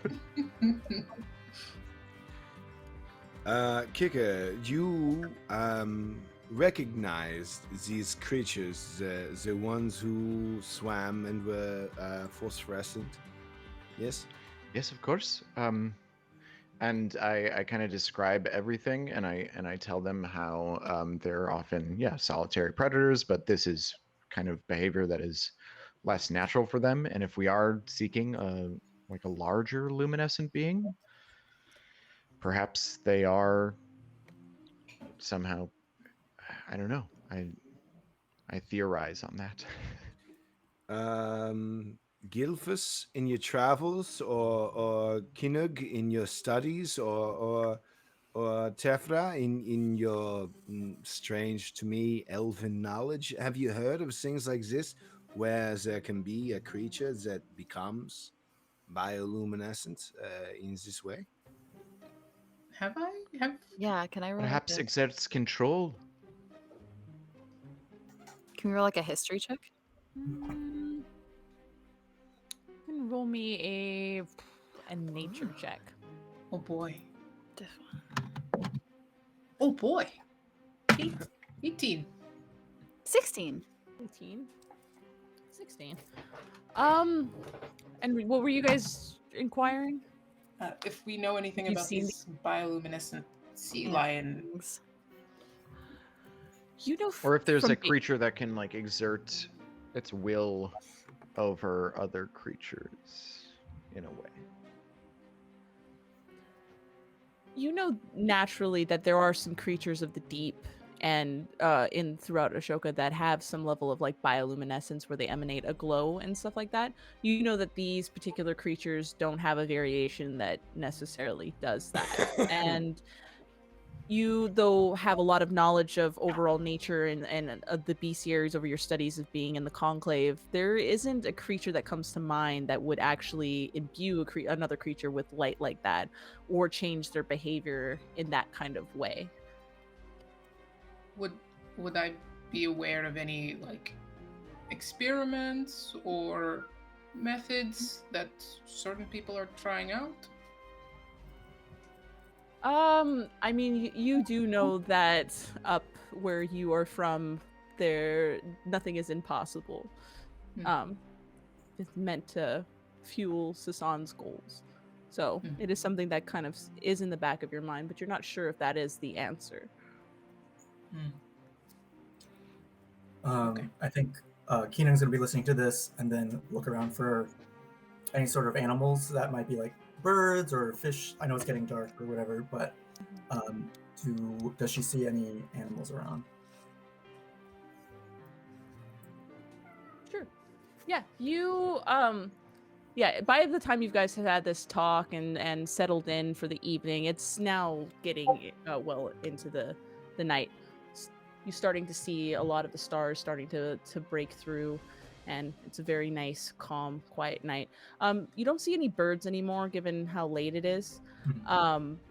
But as you continue on through the night and you're watching and stuff, eventually, maybe an hour, maybe 2 hours in, you start seeing little blue light just kind of darting through the water. They're very tiny, though, like small fish kind of moving. But as they're kind of breaking the tension of the water, it's causing this like burst of blue light. And Keanu, as you kind of continue to just stare out, as you guys are just, you're hell-bent on moving towards the north where you're told to kind of start investigating. As the night starts to kind of carry on, you start to kind of just feel something in your presence. You're very in tune with, the world around you. And you just feel something on like the horizon, something that just is attracting you, like drawing you, something that kind of is centric around what you study over your dominion and stuff like that. And you seem to kind of have a good sense of where you should go. Is it not on the course that we're on right now? It is in the direction that you're going currently. So you kind of have that feeling that you are on the right path. But it is getting well into evening. You guys have had like dinner and stuff like that. You guys could even start to settle in for the night, for watch if you guys would like. Say 2 people on this first watch. Hello. Delphus. Anybody else? Yeah, I'll take first watch as well. I should partner with someone who has dark vision, as I do not have the ability to see at night. I'll go with you, Decker. Thank you. I guess I'll take third watch. Is that right? Yeah, you Mhm. can take last watch. Before I head to rest, which I very much don't want to do, but I know that it is necessary. I will approach Gilphus and I will say, "Your reminder of vigilance is always helpful. Thank you so much." And I will put my paws out to them. Oh, they put their paws in your paws. And I will give you Vigilant Blessing. And you have advantage on your next initiative roll. Okay. A tabaxi and a bunny. Just holding hands, man. Cute as hell. Thank you. Thank you. But you don't need to just cover bases. Of course. And I'll head down into my little area. Gelphus, Keon, roll me perception checks as you take your watch. Yikes. 27. What was that, Zakia? Cool. 8. You're on the oars, Gelphus, so you're kind of preoccupied more looking at the sky than you are looking at around you, trying to make sure you're keeping a steady heading. But Keem, you had started to feel that draw, that push forward. You're going in the right direction. You have a sense that this is the right path, and you've been kind of watching those little schools of like fish, kind of like making the sea kind of just turn a little, just burst of little blue all around. But eventually, as you're kind of just like watching that and looking at the water, you start to see something in the water. And as you kind of look closer, you're starting to make out what looks like the outlines of ship that's just below the water, but just enough to kind of be high enough that could potentially affect your boat if you're not paying attention. But as you keep looking, it looks like to be just a bunch of shipwreckages. Shipwreckages like down beneath, or are they like following us? No, they're underneath the water. They're not moving, but there just seems to be a lot of it kind of like stacked almost on top of each other and just like around. It's making the terrain look a little bit difficult. Galphus, by now, you would have kind of started to notice that eventually that there are like a bunch of boats just underneath the water. You kind of actually, since you're not quite paying attention, you kind of scrape a little bit and you kind of hear it kind of run along one of the sides of your boat, and you kind of adjust it a little bit to kind of start to move around it. But you're seeing a lot of wreckage or remnants of wreckage underneath the water. Steady now. Okay. Do we wake the others or just keep going? Nothing's happened yet, but we should be vigilant, as Kicker would say. What's going on there, by the way? What's going on? Oh, it was just a tender moment. I don't know. It was You have crush on any of your little friends? I do not. I am here for a mission, and that's it. I'm here to have an incredible post-summer essay, and collect these volunteer hours. That's it. I have no time for love. I'm too strong for love. Oh, come on now. I opened my heart to love. It didn't make me any weaker. It made me stronger. Yes, but you live where, love is everywhere. It's old and now. Hug your friends. Start a family. Have a farm. not like that everywhere. Yes, the Odinawan farm dream. Everyone, Exactly. Everyone- It's very core. you're here Cottage lifestyle. half the year, right? You're here half the year. That's a lot of time. I don't know. I'm just saying. Look, I don't want to pry. I'm just saying. Thank you, Mom. No, I will be fine. okay. Look, it's totally fine. It's just a nice moment. I don't know. Tethra's very, very talented and looks very cool and is very nice and Ooh. optimistic. And it doesn't really make a lot of sense how they can do that the way the world is. It confuses me. And I am probably the smartest person on the boat. So Yeah, you that's are. saying a lot, but that's it. Look, next time you talk to Tefra, just come over to me first. I'll cast a little guidance on you. You can have a little talk with your You're friend. not using magic to help me flirt, Mom. Why not? It's just a little guidance. It's a little guidance. Save it for whatever, the sea lions or whatever. I could do bless you. I could bless Tefra. No. It's just helping you be your best you. Decker wakes up. No. No, you should listen to Mom. She says these things. No, yes, it's Mom. It's just. Look, And he just rolls back I want over. you to be happy. Just want you to be happy. We don't have to talk about this anymore. Okay, it's okay. Thank you. I think, and then I really am going to be quiet and like keep watch, look at the patterns of the floor. But just wanted to get a little chat in. Yeah. Embarrassing me. You look over and Aside- Tefra is starfished, flat on their stomach, head drooling as they trance. They don't trance like pretty like an elf does. Yes. So good. The rest of your watch, Gilphus and Kyung, go pretty uninterrupted. You do have to keep kind of weaving between this kind of central wreckage, but other than that, nothing else. But it is time to switch out with Decker and Tefra, as you guys settle in for some sleep. I'm going to go to talk to Decker first, so that the other two have to talk. Yes, I would imagine that Decker wakes up a little bit early so that he can speak to Kinung first, just to kind of get the lay of the land and to Mhm. speak to her for a moment alone. Yeah, there's a lot of shipwrecks under here. Obviously, very troubling. We were able to weave our way through. We should keep an eye out. We do want to be ready. Looks like something's sinking these ships, and we are on a ship. And that's awfully convenient. Right, so we should keep our eyes out then as we go forward. But listen, the real question I want to ask you is, what's going on with Gilphus and Tefra? Do you think there's something there, or do you think this is just boat friends?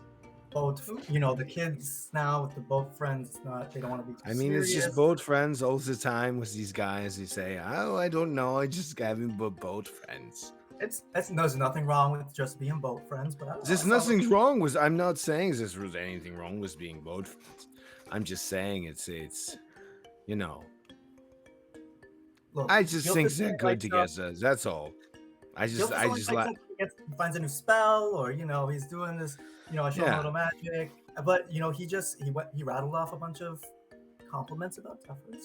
It's nice to see they're getting along. It's nice to see. Yes, it's nice to see them that they get together so well, and that's all I'm saying. Is I don't. It's none of my business. I just like to support. Maybe subconsciously it happens, but from below deck you hear 3 taps of a foot on the lower deck. Amazing. I love it. And then I'm just gonna trying to be inconspicuous, but just very obviously staring at Gilphus and Tefra just to see how that's going. All right. Well, listen. We will keep an eye on the water and make sure that there's nothing there beneath the waves. We keep an eye out especially for the glowing creatures. And I will speak to you in the morning. Good night. Good night, Mom. Gelfis, Tefra, anything to say before we move into this watch? Tetra, it's your turn. Tefra sits up and like the wind that has been kind of going around them, they use their whatchamacallit, um whatever it's called, storm guide. No, yeah, storm guide to like you like take the gust and like fix their hair really quick. Mm. Hi. Good morning. Hello. I just want to tell you it's your turn to watch. You look pained. Are you okay? No. They're gonna like immediately like scoop their hand and 10 little berries are gonna appear and they're gonna cast good berry.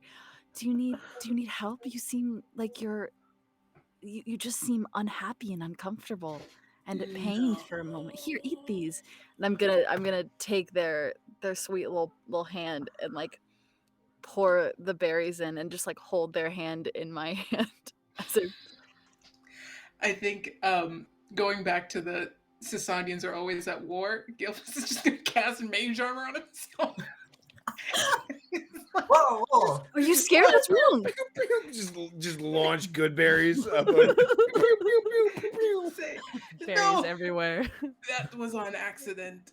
You never know. Constant vigilance. Thank you so much. You're going to And sleep though. I won't let anything happen to you while you're sleeping. That's incredible. He put all 10, like the whole thing in their mouth. That's great. You are doing great. Thank you so much. I feel. You're also doing great. I'm really proud of you. Good night. Oh, good night. I'm sure you're tired. Sleep well. I'm so sleepy, and and goes to sleep. I think we're sleeping in the hut, right? So Yeah, Yeah. the hut. yeah, so I'm just sitting there waiting for Joe to come back. So how'd it go? Okay, I'll just want you to be happy. And when Tefra gets to their post, Decker's standing there. He's like, "Have you done your hair? Did you? It seems as if you have done your hair. No. This is The wind it must have been the wind. the wind must have had a curling iron or something. This is very It's the salt. I think it's the salt air. My elven hair is unused to this salt air. I know I've been here for a while, but sometimes it just does it a little extra. I suppose, yes, there is a little extra. Yes, of course. Yes. Yes. Now, I suppose we should watch for the The spooky animals. phosphorescent beast. Yes. Yes. Okay. I'm excited to do this with you, Decker. This is going to be fun. Me too.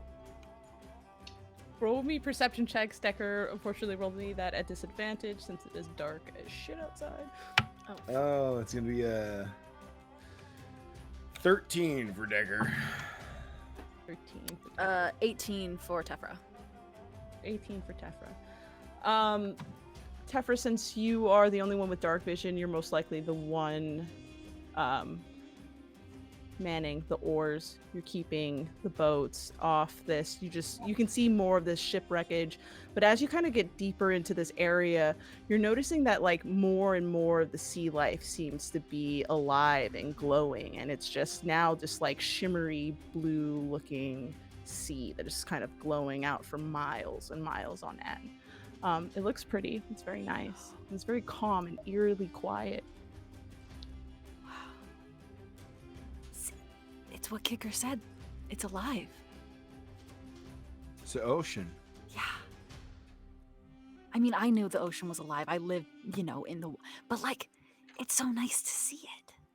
Yes, I suppose you know that the ocean is alive in the ways that all elves knows that the ocean is alive, Oh, yes. the forest is alive. Obviously. But yes, in a very real way, the ocean is alive. Yes, it's an ecosystem. Do the Sissians not think things are alive?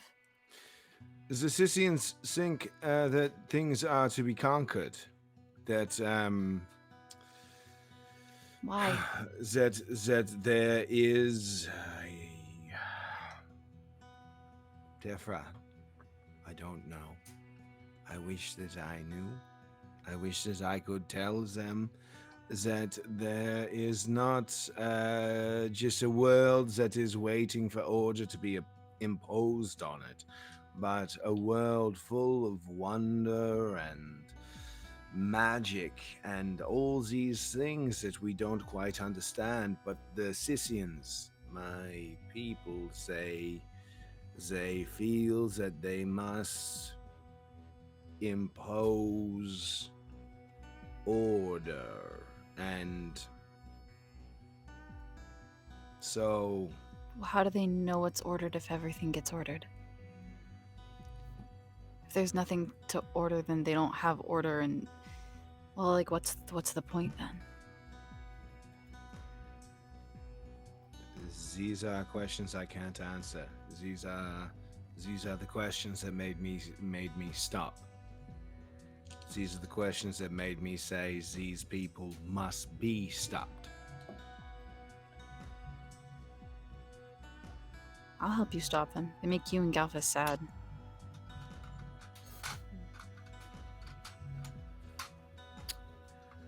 And I cannot speak for Gelfus, but I imagine I'll only speak for myself when I wait. Oh, we got a little weird accent wise. I will only speak. I will only speak for myself. Now it's gone. He's all right, not it's German okay. anymore. He's Irish. I can only speak for myself. I can only speak for myself. What did I say to you? Don't take Irish. That's what I. Don't. Yeah, you get bitten by one Irish person, and all of a sudden you can't speak anything but Irish anymore. He says yes, no, yes, Tefra. That is why I had to. No, it's gone. You got it, you girl. You okay? We must find a way to tell these people that that there is another way, and I am so grateful that you and the rest of the people here are the ones who will help me to do it. Feels important.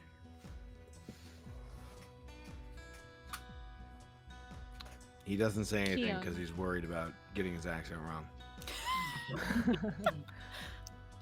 Kyung, you've kind of fallen asleep and you kind of start to drift into a bit of a dream. And you start to kind of think about those bioluminescent fishes, the way that they kind of scatter and dart across, kind of like the stars in the sky, kind of how the universe keeps moving and stuff. But as you kind of remember those fish just darting back and forward, you just start feeling that pull again. And it takes you kind of beyond the ship down into the waves underneath. And it's cold and you can just feel it. Just a strong emotion of sadness and anger and rage that seems to just dwell. And as you kind of focus on it, you just all of a sudden just start to wake up as if, you know, you're taken aback by what you're feeling. Hmm.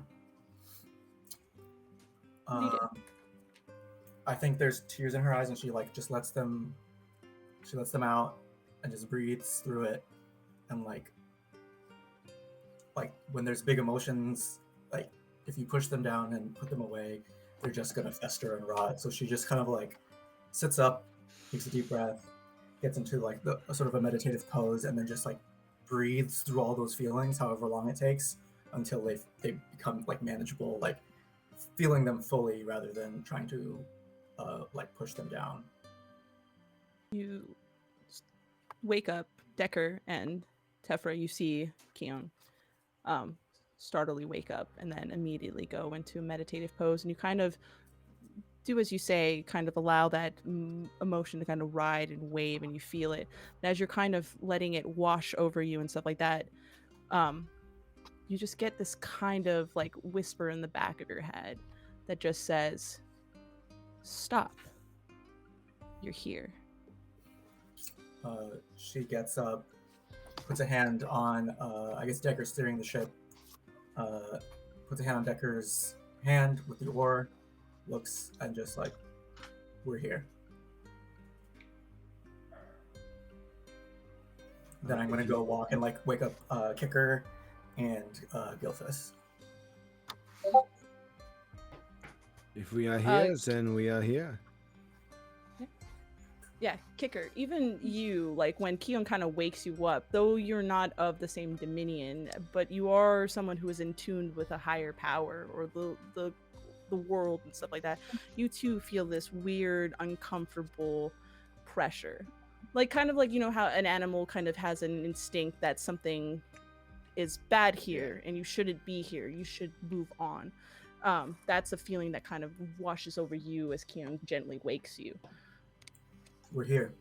I feeling that pressure. Yeah, probably like an animal before like a storm or something. That kind of like that pressure. I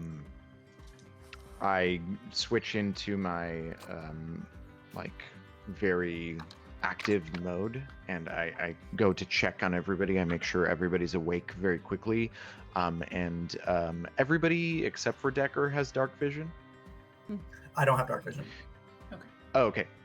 Great. Then I grant you both dark vision, up to 300 feet Nice. of dark vision. Tech is like, holy Yeah, shit. Yes, the world is- brightens. oh for my you. God, the is this- stars are like. This is like what you guys see just like all the time. Yeah.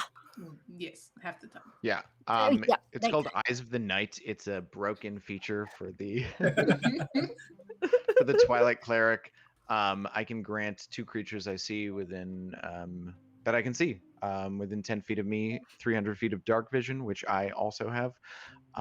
And Nice. it's just kind of I just say, I whisper under my breath as I look to both of them, stay vigilant.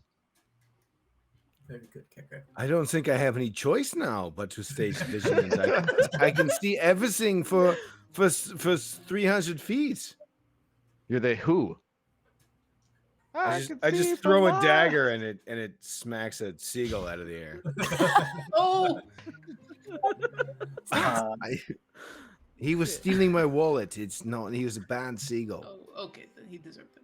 He was. I definitely, as soon as I get the dark vision, I'm looking around for the source of whatever I was feeling. Like, I know we're supposed to stop here. That means something is afoot. You walk around with your generally high perception and your intuition and stuff like that. The surface is just still ocean. Nothing seems to be here. But then you start to kind of feel that pull is like pulling you down below the water. Everyone, I don't know if this is what we should do next. However, there's something beneath us, under the water.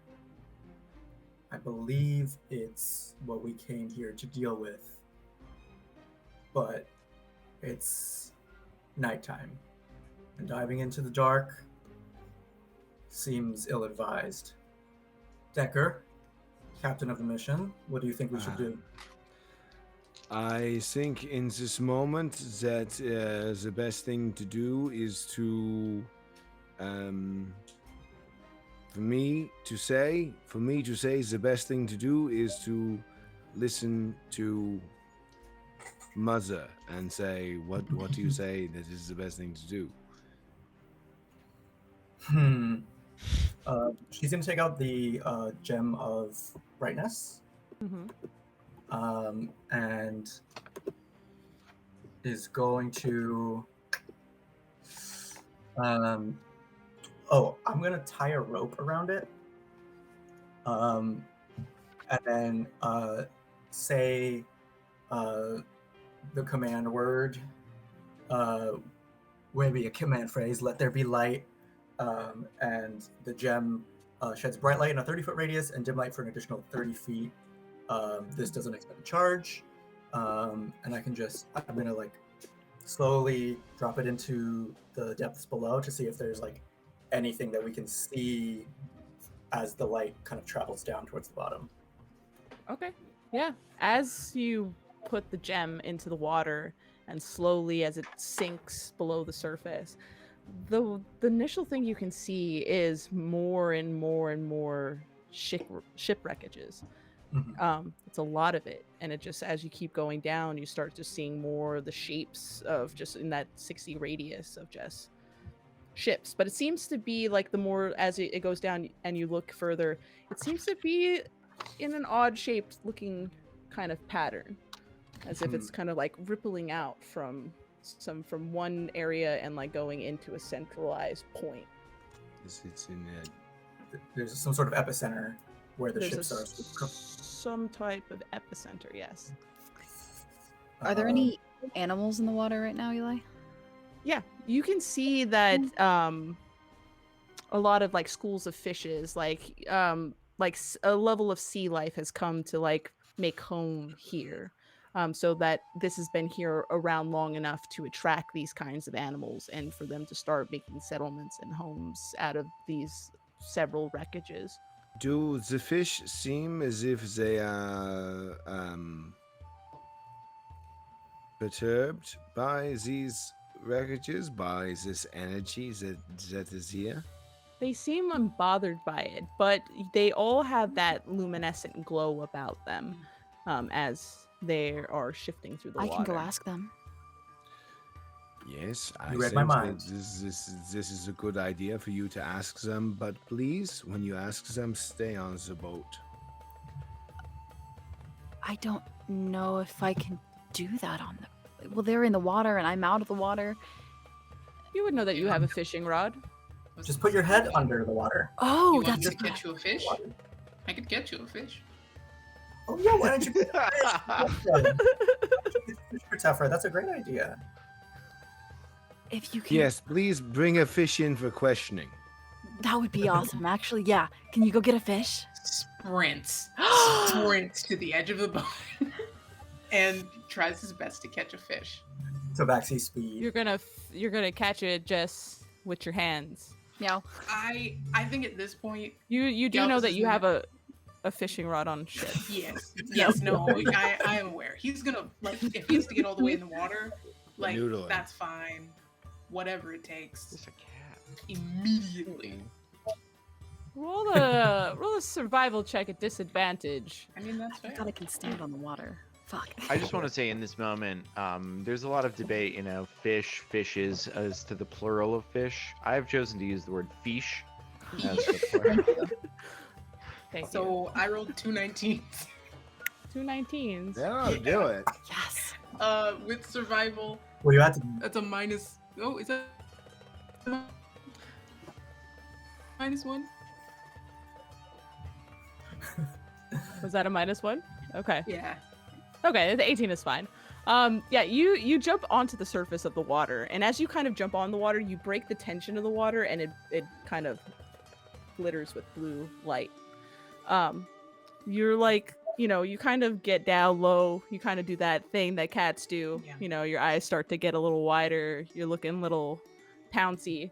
And then like you understand how the ocean step of the ocean thing. So you like to try different things. So what you kind of do is like kind of what ducks do when they like kind of bottom dive, but you use your feet to kind of hold yourself to the tension of the top of the water, but you kind of like hang and dive underneath. And in that moment, you just reach out and you grab a fish with both of your hands, and then as you kind of pull yourself up, you like toss it onto the boat. Got one. And it's just like pop, pop, pop.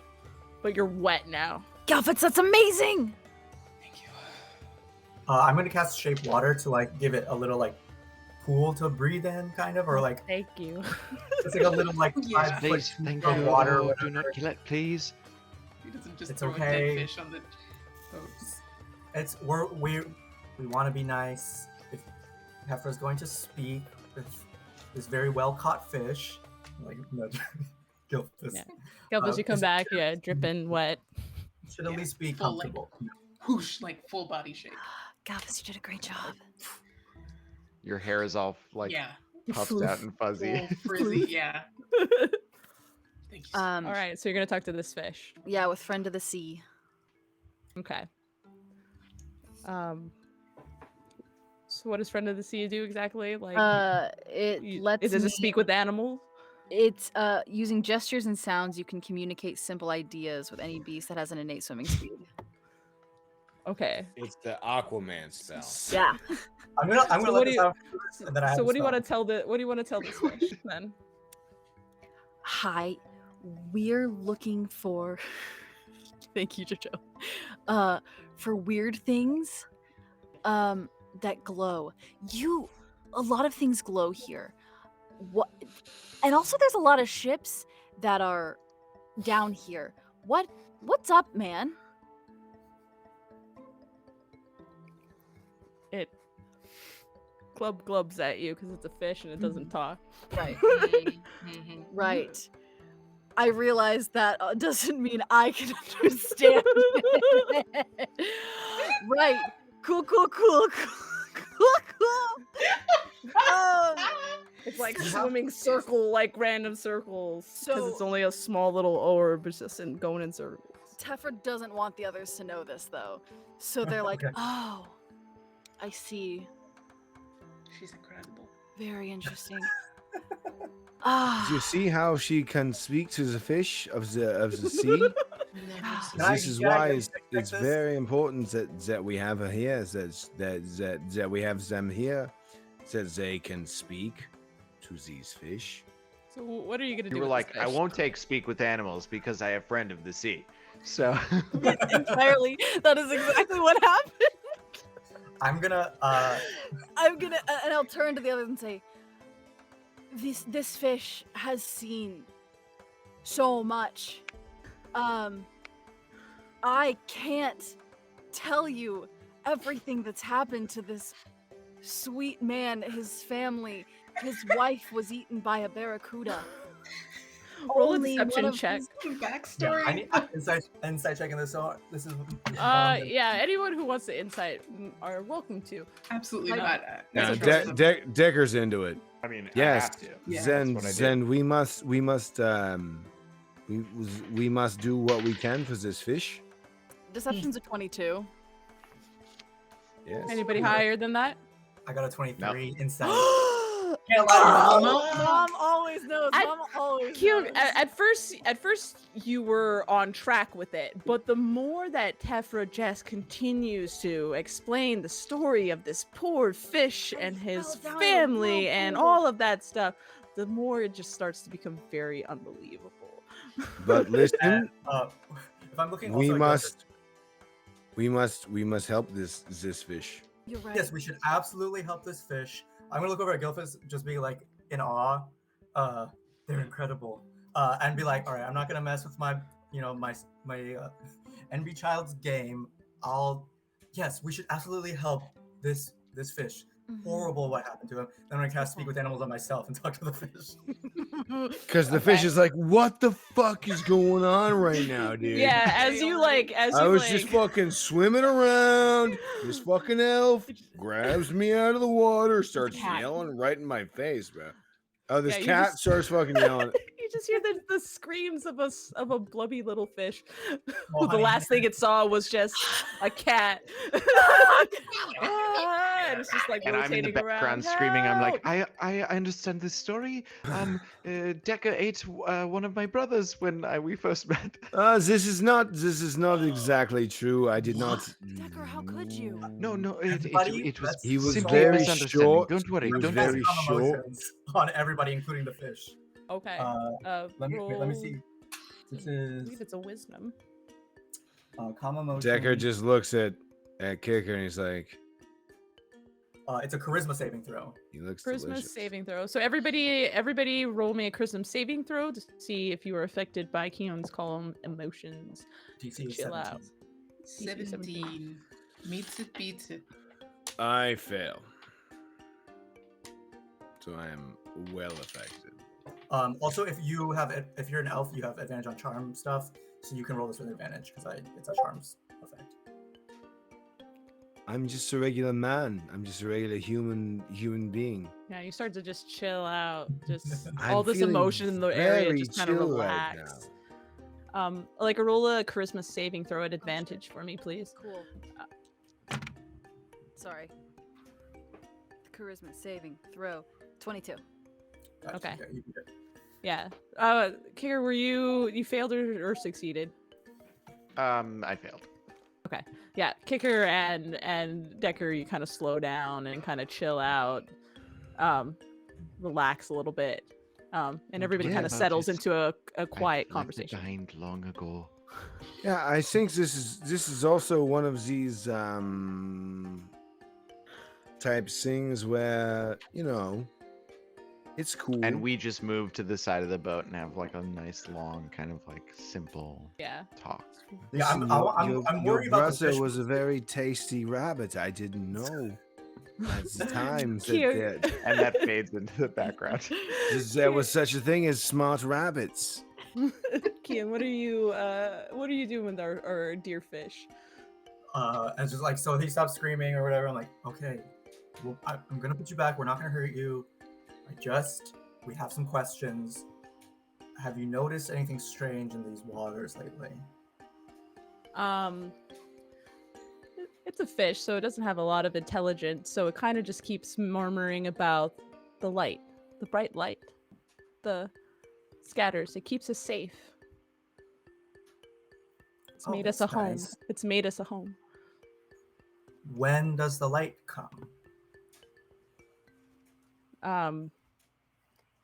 It says at night. But even when it's not at night, it's still here. It just can't be seen. Okay, but has it come already? Is it here right now? Here now? Yeah. It says here now. Where? It kind of just like wiggles to a general direction, but it's over the boat and under the water. Mhm. Is it in the direction of the epicenter that we saw? It's pointing in the general direction of that, yes. Yes, we must help this fish. He's had a very rough time. I'm gonna put him back in the water, and we're gonna go in that direction. We gotta go down. I'm gonna stay on top. Keep watch, and you all, if you need to, take this crystal and go slow. Okay, there's no need to rush into anything. So go beneath the water and you check things out, and then come back up, and we'll all have a conversation. Do all of you breathe water? I Raise do. a I hand don't. if you breathe water. Any So- of you have the means to make others breathe water? Not this campaign. No? I can just wait here with the car. With the boat. And when you guys get back, Yeah, I'll leave we'll have Decker on the boat. I'm gonna walk out onto the water to like sort of just stay nearby where like towards that direction. And then whoever has like swimming and breathing underwater can like Okay. just do a little recon. So Kicker and Tefra are going to go in the water, and everybody else is going to kind of position themselves in a optimal location. Mhm. Okay. I can swim Perhaps we down. can bring it up towards everybody, I can whatever it might be. I can swim down a little bit, like with my spear, and stay down there so that I'm a little bit beneath the water. I've just started to dry off, so I'm hesitant, but yes. Yeah, you can stay up here and we can talk a little more about, whatever's going on in your life. Do you need me in the Is water? everything Did someone okay? say, Kicker, did you say you needed me down there with you, or did you... No, I think Um, I think that it is okay if you want to stay up there with mom and talk to his mom. Okay. But you could also swim down with just want us. But very Trying to quickly, figure I have noticed a little bit of maybe a spark or something between a pair of you on this. And I am actually blessed by my god to perform a ceremony, especially as captain of this boat. Perhaps I can perform a Thank marriage you. rite upon either of you. Here, honey, Getting married? Um, Wait. I thought Keenan was already married. I am already married. oh, no. No, so good And thing he that kind we of covered. gestures. Good thing we covered it, because then we don't need it, because we've seen now that it's already done. So we don't actually. Right. You Sorry. did the marriage ceremony, Kicker, okay? I must have been misreading the signs. Of course. Wait, what science? Are you Ye- not That's- happy with your wife? Is there I'm- someone on the ship you want to marry, Mom? There's no one on the Kick- ship I want to kick- marry. And we should talk about this later. This is a time. This Right. is work time, okay? This is work time, and then after we do work time, we can come back on the ship and we can have talking time. Are you and Of other course, I moms just thought getting a under divorce? the bright light of the moon, under Saloon's blessing, I could join two in union. And but You don't even I Wait, obviously hold on. Are you and Decker? Are you and Decker in love, even though he ate your brother? Is that why you're okay with it? no. I'm sorry. No. Let's go. Let's all go. It's time. I've made this awkward. This is hell. This is me in hell. This is punishment. Tefra, Tefra and Kicker, roll me perception checks as you take this awkward cue and dive into the water. Is the leader of this mission for the rest of this mission? I will put the moratorium on weddings until the end of the mission. I My could man, have my given man. both of you a plus like 2 or 4 to your AC if you would have gotten married. So that- Yes. I'm a fool. Also, I rolled a natural 20, so 27. But- Okay, Good. There you go. I rolled a 9. you rolled a 9. All right, yeah. You both jump into the water. You both have dark vision. You start diving in deeper. And the first thing you notice as you jump into the water is that the water is really, really cold. It's unnaturally cold. Like, even out here in Ashoka, like, the water doesn't get this frigid. But the further you go down, it's starting to feel colder and colder and colder. And that is a little disorienting for you, Kicker. So you're not quite paying attention as you're kind of trying to get adjusted to this level of cold. But you, Tefra, as you kind of look around, kind of comfortable in this being in the water and looking around, you just notice this ripple of shipwrecks that just pool out towards an epicenter of what looks to be one ship that is just sitting in the middle of all of this shipwreck. Is it like wrecked too? It is wrecked. It is missing its center, so it's more or less just the ends. Okay. Like something destroyed the center of it, and the rest of it's just scattered debris in that area.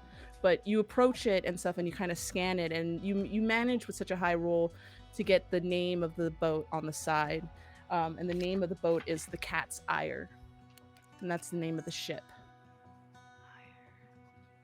I'm gonna talk to Gilfus and say, why don't you send a little message to your friend or Kicker, either one, but send them a message so that we can communicate about what they're seeing. Kicker, do you see anything? I'm a bit distracted. I think that message kind of like I have dark vision up to 300 feet. Is there anything beyond like that specific thing that I can see moving around us? As far as you can see, all you currently notice is just the fish that are still schools of fish that are just moving and stuff like that, and that middle ship that makes up that epicenter. But as you look around, you don't see anything else. It seems to be a funnel of energy towards a direct point. We're moving towards it. Eli, with my role, would I be able to tell like if there's a pattern in the seafloor beneath the center boat, if there's like if there's something that would have that is it, since the center of the boat's not there, is there something on the seafloor where the center should be? As you look at the seafloor, it doesn't seem like it's undisturbed, like something came out of it or disturbed it, and that's how it happened. Actually, it's not necessarily the center, but it is the ring around the ship. You do notice that there is like a circle of some kind that kind of circles around that main ship, as if something would like a you would kind of know this being an elf and have traversed here through Ashoka, that it was a kind of like portal or something like that and leaves a residual marking around it. Kicker, do you see the circle? And I'll point it out to him. I see circles constantly, but now I see them here, and I point towards like a kind of ring of fish that are swimming above us, and I point down towards like a ring of debris, and I say, we are surrounded by circles right now. Perhaps it's concentric circles, like a target. Well, I think this kind of circle is usually like a portal, from what I remember about like elven things, you know. No, I don't know, but I'm willing to learn. No, but I guess you don't. But like when circles like this are around, they're like portals and things, and between realms. I wonder, do you think this ship came from somewhere else, or that like something came from somewhere else and hit it, and that's what sunk it? Perhaps it's a portal pulling things in, or perhaps it's something that has come out of a portal and is dragging things through. I'll also send a message, up to probably up to Decker, and just explain about like the circle and the portal around the epicenter ship. Yeah.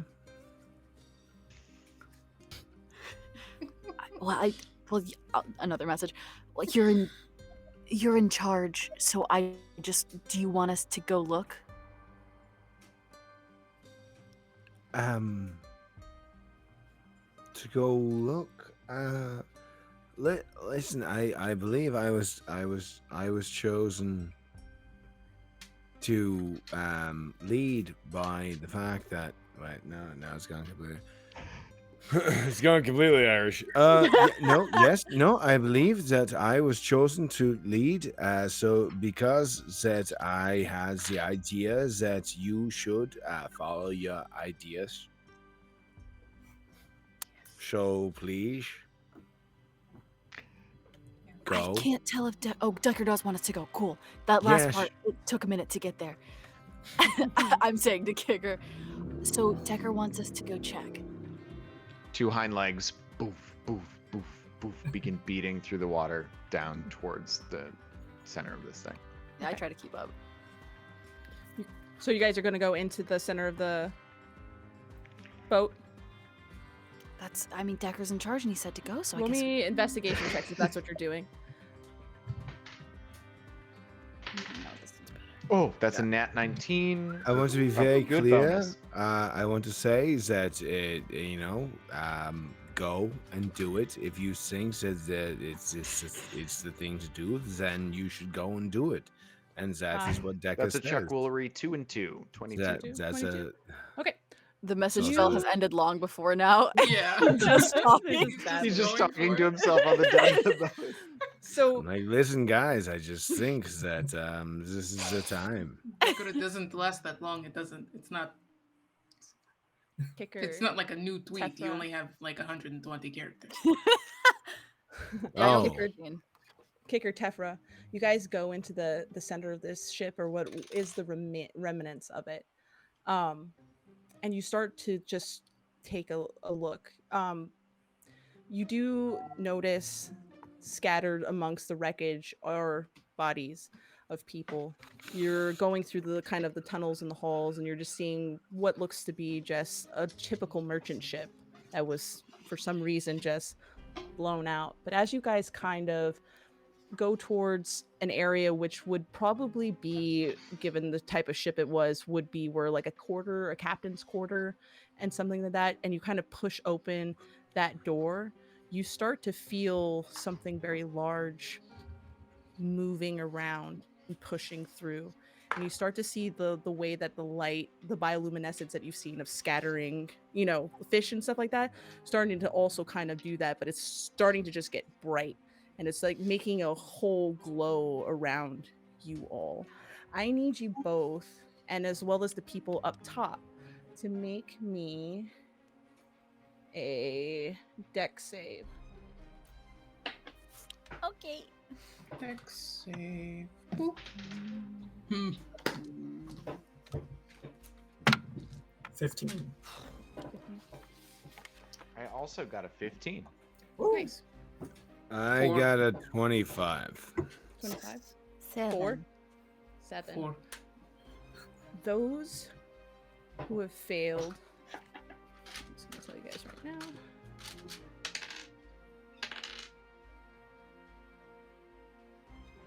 Anyone who failed is going to take 12 points of bludgeoning damage, as all of a sudden the water pressure around you all starts to shift and change as this bioluminescent light starts to gather itself together and push upwards at 15 feet. It pushes automatically the boat away 10 feet, rocking Gelfis, Keong, and Decker, who are on the ship still, as you guys kind of rock forth. Anyone who failed would probably at this point also get knocked off the boat given the amount of force behind it. And as you, Tefra, you kind of were in the middle of it. So you kind of like, if you've ever been like washed out by a wave and stuff like that, you just start to get disoriented as you're just being pushed and pulled by a collection of water, as all of a sudden bursting out of the surface of the water is this giant, large, bioluminescent looking being. It takes the shape of a humanoid looking fish. It has like arms and legs, but it has like a head that looks like a fish with like this bright cornet. And it's just got swirling of bioluminescent light. And at its epicenter on its chest, it's just this bright glowing light. Cool. What was the DC we had to beat? 15. Okay. Oh, So anybody who met it saved out of it. I was You on actually, so I don't know. I guess I got rocked like up and down with the wave. yeah. So you got kind of knocked over on the boat and stuff like that. Is now you are looking at this very large bioluminescent creature. Can everybody roll me initiatives? All right, yeah, I was supposed to say, Here can we do something else? Or are we rolling comes this? them initiatives. You don't want to use Friend of the Sea? yes. Hello, friend. Deckard. That is a 19 altogether. All right. Kicker. 17. And I'll use this time to remind Gilfis you have advantage on initiative. He's Gilfis, what did you get? 19. 19. All right. Tefra. 5. I've been like spun, and I'm trying to just get my bearings back and Keong. going slow. 6. I'm 6. scoping out the situation. Okay, cool.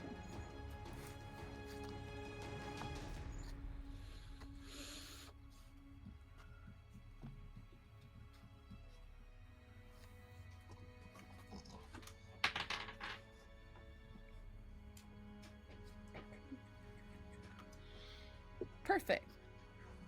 As this creature, I would say, Tefra being washed up and stuff like that, you eventually would breach the surface. I don't know if Kicker would like to breach the surface as well after all of that. But you do at least getting washed up with this. And as you guys all see this bioluminescent creature, it kind of just rings out this just giant guttural roar that seems to just pulse and emanate through the water.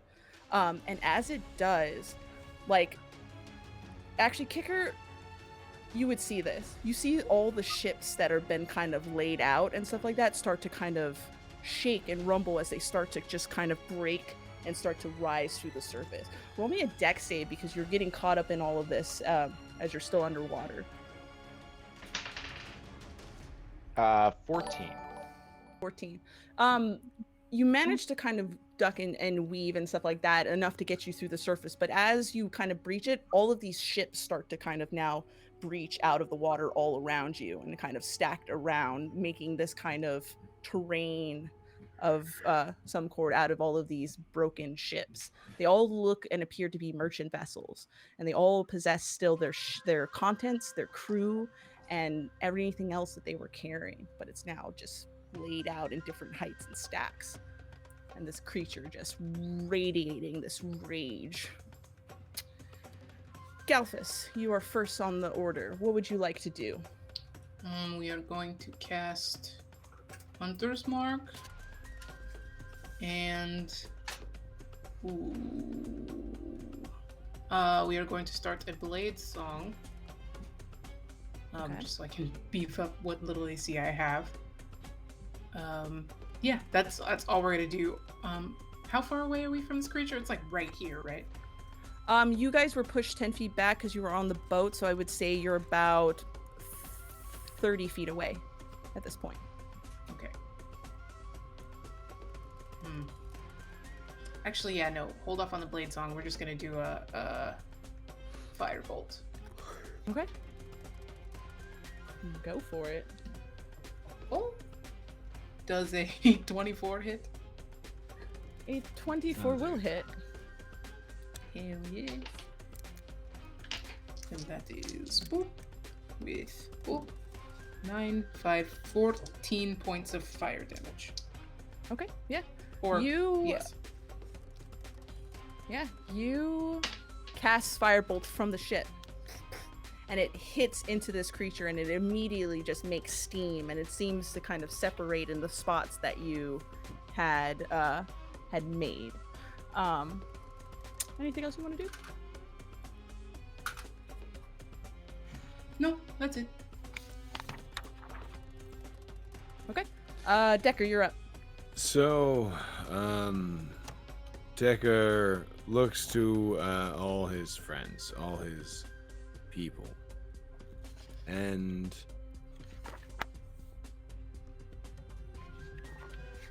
I think in a moment of like wanting to, you know, be the support staff, he holds his action until the next person goes. He wants to see what happens, and then he'll react. Okay. All right. As you hold that action, so you're gonna hold to attack the creature if it does anything.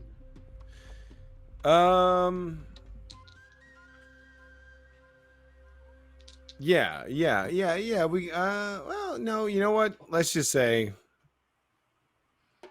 now that you've awoken his defend the family, he's just going to attack the creature. Okay. So it's going to be a spear attack for the first one. Okay. Okay. So you're gonna hold that if they attack. You're gonna spear him. No, there's no longer any holding. It's just There's no holding. Okay, yeah, roll that attack then. It's a 15 plus 8 is a 23? 2? I'm not good at math. That'll hit. Roll that damage. Rolling damage. Max damage. 10 points of damage. Oh yeah. And we'll use a bonus action to transfer the hunter. Well, did the captain die? We don't know. You don't know. We don't know. So there won't be any transfer of the hunter's mark. Okay. But there will be another attack. That's a dirty 20 to hit. Nice. Hell yeah. So roll that damage as well. It'll be 8 points of damage. Nice. As you see Gelfus just pop off those 2 firebolts, you just use that as like target, since you have like such crisp and clear sight now with that 300 feet of dark vision, and you just and then you just hit exactly in the same places, and you just kind of cut through this like water arm of this like creature, and it's just starting to make some form of dent, and you have like two marks now. Yeah. And then just because I want to make full use of my dual wielding feat, I'll roll one more attack. And it will be a 15 to hit. 15 it does not hit. So as you're kind of jazzed and excited, you try to Yeah. pop off that third one, and it just doesn't make Just any contact. whiffs. It whiffs. But I try and like sell it as like a part of the kata. Mhm. You meant to do that. It was the style. Yeah. No, that's positive. All right. It is. Is that all you want? All you're gonna do, Deckard? I think that is all for me for now. Yes, that is it. All right. It is the creature's turn, and it's going to make 2 attacks.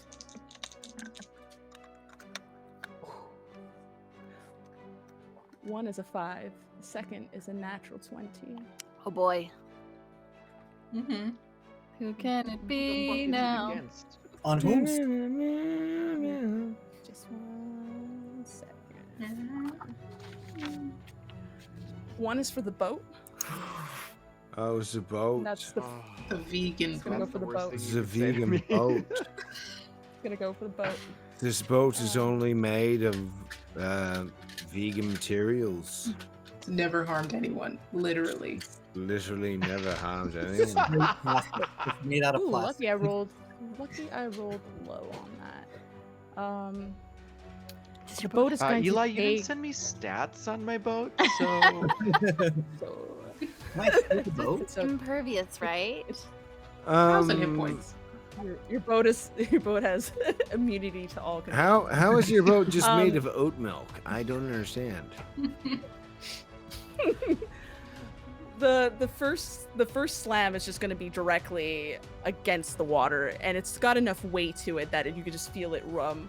But the second one is not necessarily like it coming back up to do that. It's just going to take its arm and just go sideways and just clock into the side of the boat. The boat takes 12 points of damage. It's it's kind of indented one of the oars, but it's still one of the holes, but it's still it hasn't like cracked it open. But it did take a nasty hit from it. And the creature just kind of like goes and turns back. And that is going to be its turn. Just two slam attacks for now. No. Kyung, you're up. So the creature is it floating, or is it like a serpentine sort of thing?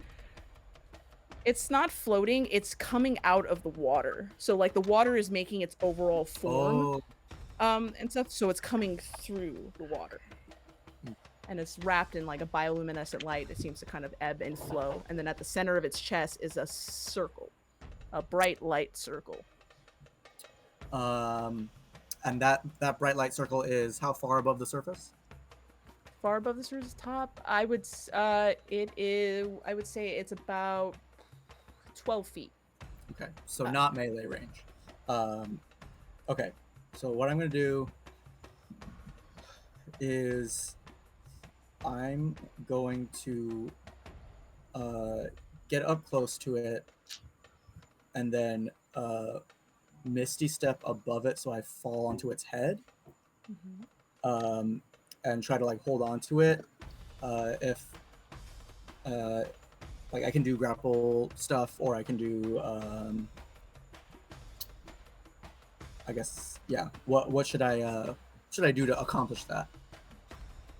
You're trying to get up to the circle of its chest, right? Well, I'm misty stepping over its head and then dropping down Okay. onto its head so that I can be on it, Yeah. and then maybe figure something out from there.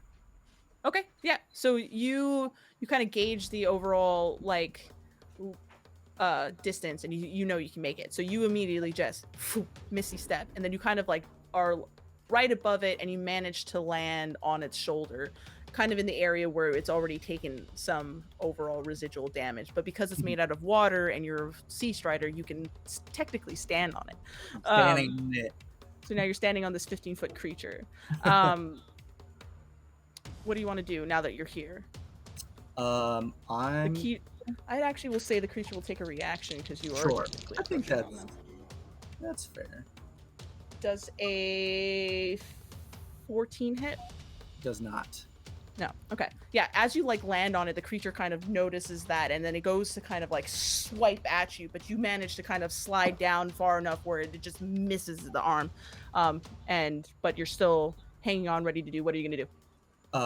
Okay, so I can't cast another spell this turn, so I'm gonna use an action to I'm gonna use Shape Water as a cantrip to like I don't know, I'm like on top of its shoulder, right? So Yes. I can change this move the flow of water or cause the water to form simple shapes. Oh, actually, you know what I'm gonna do? I'm gonna freeze a 5 foot cube of its shoulder, and then yell, "Everybody aim here!" So that there's like As you go to try to, so you go and you try to put your hand down onto it, the freeze cube of it. But as you go to do that, the water does not freeze around it. Ooh. And as you cast the magic and the magic kind of pulses through this body, you get a residual kickback of energy, and it prevents the water from freezing on itself. And you notice that energy is coming from its epicenter, from that chest. Never mind, aim for the chest. Is that your turn, Keo? Yep, that's my turn. Tefra, you're up. Where is Kicker in relation to me? Kicker would Kicker, did you resurface? Or are you still chilling underwater? I mean, I don't want to bring it up, but I did get a 17. Have I been skipped in initiative? Did you get skipped in initiative? I did skip you in initiative. Totally did. I have a 6. Yeah, 'cause I have a Yeah, five. you did. I did miss you. Before we get to you, Tefra, Go first. Kicker, what did you want to do? I breached the surface. Even though I don't need to, I breathe underwater. It's just a dramatic moment of. By now you would have seen the. the overall the two slams, and then just him racking into your boat. Yeah, and all this stuff like floating around it as well. I cast Bless on like everybody, just not who Pretty- don't I pretty cast much Bless on? everybody. That's the Who do you real like the question. least? I mean, I'm pretty far away. I'm like up on the thing, so I'm probably the Okay, farthest. yeah, then I don't cast Bless on Kinong. But everybody else gets Bless. As I like come up and I see the stars, I see the moon hanging above, I see all this like luminescence like shimmering off of the ocean light. I cast Bless and I start to move towards Tefra. That's my turn. Okay. All right. So Tefra, now that you're now that you're up, and getting your bearings, you do notice Kicker dashing towards you. Okay. But now you've been able to kind of get a sense of what's going on, and you finally get to look at this overall creature, and you look at the humanoid fish-like shape of this being, and you actually recognize what it is. In the time of your studies as learning about your history in the noble houses of your family, you learned about some of the lore of various gods that no longer exist in this world. And one was known as Bakuna. It was an old tempest god that took the form of a shape of a humanoid creature monster. But as far as you know and are aware, Bakuna was killed and destroyed in the history of things of old. But now you see its shape here, existing in the real world. What do you want to do? Okay. I think I'll probably shout that out to everyone, like, this is a god. They were supposed to be dead. It's called Bakuna. It's probably okay. We just have to talk to it. And I'm who all is within 30 feet of me? Kicker would probably get into that range. The boat's not terribly far away from you, so I would say maybe Decker would be close enough to you, because Galphus would be towards the back of the boat. Yes, I'm probably within reach of you. Is Keenung's too far? Keenan's I guess she's up, yeah. Yeah. I'm standing in the head. Then I'm going to use Twinned Spell again, and cast Haste on both Kicker and Decker. Nice. Yeah. Oh, shit. Feel that static magic, Yeah. like the Energizer Bunny. all the little like freckles they've gained from being on the island with the Sea Striders kind of connect with little lightning bolts, and they. You guys think you have +2 to AC. Hold on. Advantage on dex stuff. Yeah. An extra Stuff and, pinch you know, turn. 2 actions a 2 turn. actions a turn. Speed is doubled. Yes. My Super- foot now slaps 6 times on the surface of the water as I run. Nice, nice. But as I'm looking at it, it's like Yeah, that's so fast. normal for you. And then I'm going to swim toward the thing and try to say its name and like call its name and pull its focus away from the people that are being attacked by it, or that are engaged with it. Okay, yeah. You call out to this creature. Doesn't seem to hear what you say, but you are trying your best to make a distraction. That's all your turn. Yeah, I think that's it. Gelfis, top of the round. Okay. I'm going to spend my movement getting to the far side of the boat as close to the creature as I can, and use a bonus action to cast Misty Step to teleport onto the creature somehow as close as I can get to it, to the chest. And then I'm going to use what is it called? The staff of the python. Gilfus is just going to take it out and, like, as it slowly starts to transform into a snake, stretch out the one free hand that isn't holding on to the creature to bite Kakuna in the chest. Okay, that's center. Yeah, roll attack for that. That's a 19 to hit. 19 will not hit. oh wow. He's the god! He's the god! Okie If you were a rogue, we'd call it a snake attack. Yeah, Don't forget you're you missed- blessed. You're blessed. Okay, I'm Mom. blessed? Oh, you're blessed. Yes, you are Yeah, blessed. D4. Roll a d4. Ja bless. Will a 20 hit? Jobless. A 20 will hit. A 20 will There we hit. go. Nice. There we go. Yeah. Tight. Yeah, you Okay. yeah, you misty step up there and you transform that snake, and then you just go, and it just seems to like just glitter a little bit with like some level of divine energy, and you strike straight into the middle of that center circle. I think Gilfus is doing the equivalent of parcel tongue to do it. Nice, beautiful. Sounds weirdly Just like Elvish. Pentecostals pretending to speak in tongues. You're just talking to a regular ass snake. That snake's like I was don't the damage? snake's like I didn't even know what I wasn't supposed to be here today. 7 points of damage by the day player snake.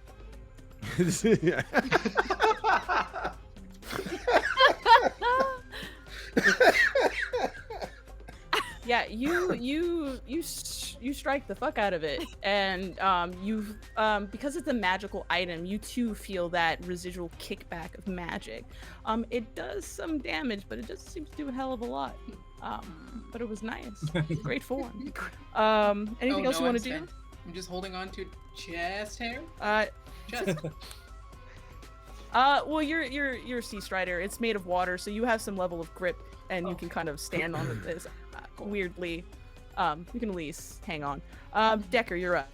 Decker will taking a like he'll just follow those wonderful attacks and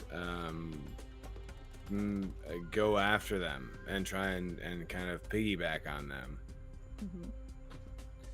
So I think at this point, can I get into melee range? Yeah. Fantastic. You can definitely get into melee range. These are gonna all be fucking melee. At this point, I'm out of spears. At this point, I only got that one spear back. Oh, the first one's going to be a 14 to hit. 40 does not hit. It's a miss. Second one's gonna be a 17 to hit. You are Wait, blessed. you're No. blessed. Oh, you Let's are get blessed. that blessing there, baby. Bless, and not bless. You gotta hit a 3.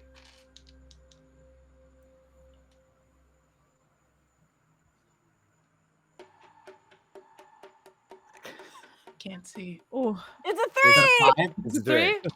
Nice. Hey! Beautiful, beautiful. Mark's like, So I'm roll cheating. damage. Roll damage for that one. For that one, it's gonna be a D6 from a spear. So it's gonna be five minimum damage, 5 points of damage. 5. And then for shits and giggles, we're gonna do that extra attack, and that's gonna be a 24 to hit. That will definitely hit. So roll that damage as well. You know it. This one's gonna be with a long sword. Okay. So that's gonna be 11 points of damage. That's beautiful. All right.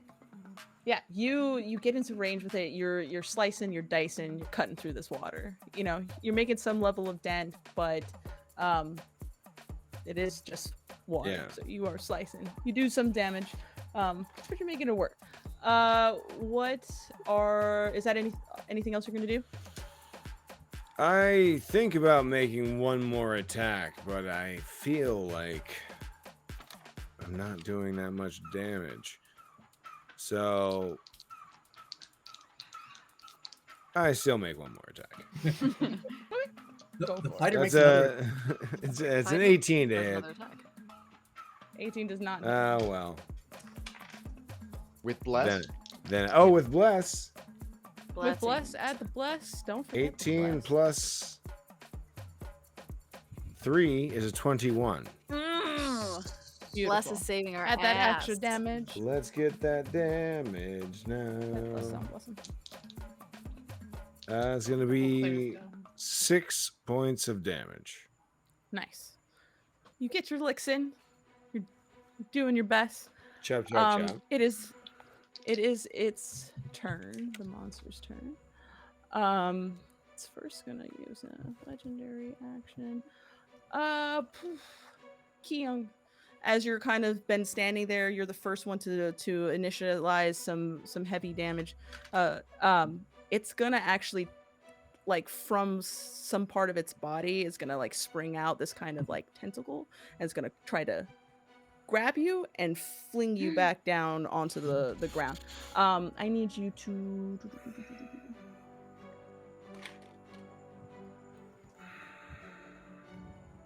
make me a dex save. That is a 23. Oh, Keong, not Oh, Decker. sorry. No, I you're got good. a You're good. 6. You got a 6. No, Mom. No, plus 2.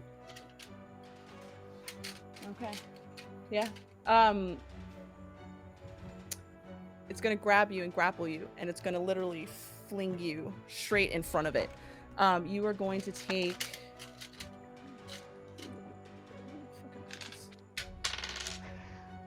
You're gonna take 6 points of bludgeoning damage as you skip like a stone down across the water, and it will knock you prone. And then it's gonna take its action. Gelfus. It is going to try to remove you as well.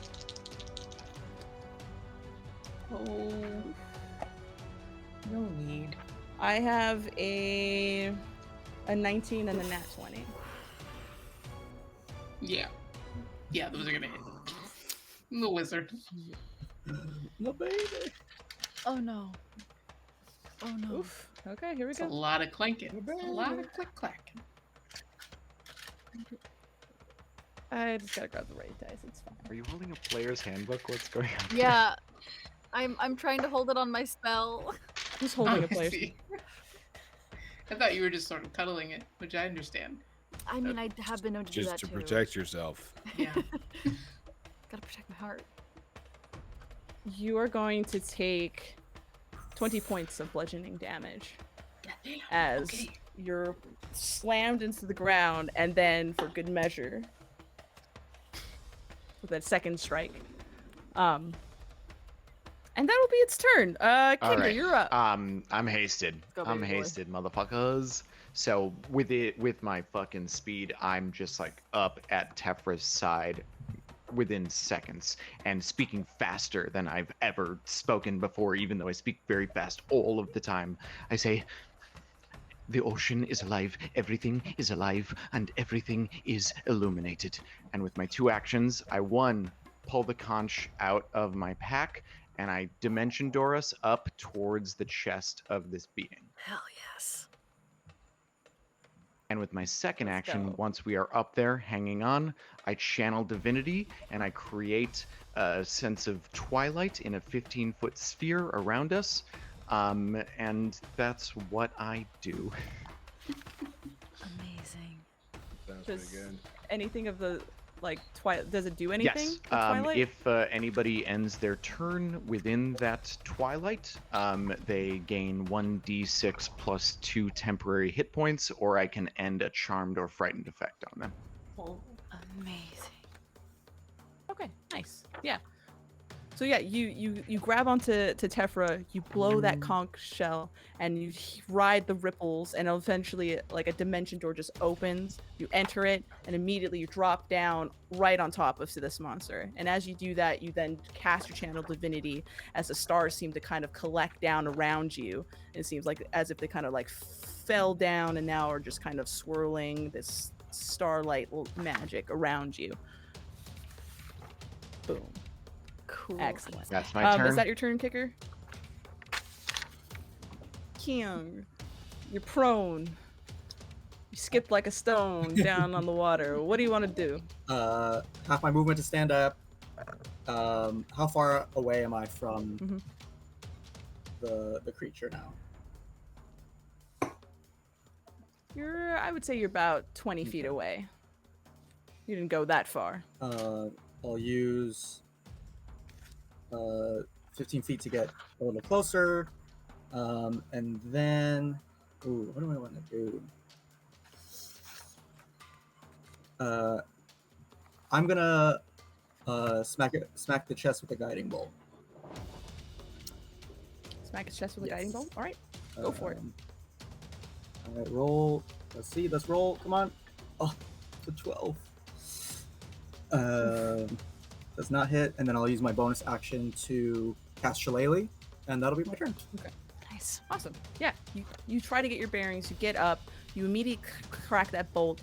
You're aiming for the center of its chest, but it just seems to just bounce off.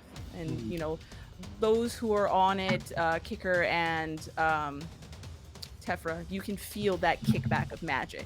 It kind of knocks against it, and then it pulses it out throughout its body, and that will be it for Kyung. Tefra, it's your turn. You're on top of this creature, on top of Bakuna, as you recognize it. What do you want to do? So you said this was made of water. It's made of water, and its epicenter is that center part of it. But it's bioluminescent, flowing water, making a shape of this creature. So I want to destroy water. I have created destroy water. I want to destroy water. Okay. I can cast it at a higher level. So I think oh, I have a really quick question. Because we took a rest and I was on second watch, does that mean I transfer for 4 hours and how I'm like back to being Oh, as an elf, absolutely. You would have gotten the amount of rest you needed. amazing? Then yeah, I'm gonna do destroy water at I'll say third level. Let's do third level. Okay. Which means I can destroy how many? 50, or sorry, hold on. I can destroy up to 50 gallons of water. So I don't know if that would get rid of it entirely, but I wonder if that would make it smaller, or I really don't. I'm not really entirely sure what this would do, but it's made of water, so I want to destroy water. Move in. Go towards the center of it. Also part the. They're next to it, right? They're next to the center. Yeah, I guess I'd just like Oh, yeah. push in and destroy as we move forward. Ooh. I will say that as you try to create and destroy the water around it, trying to alter this creature's form, it doesn't. The water stays in its place, but you manage to put your magic though is enough though to get and reach its center.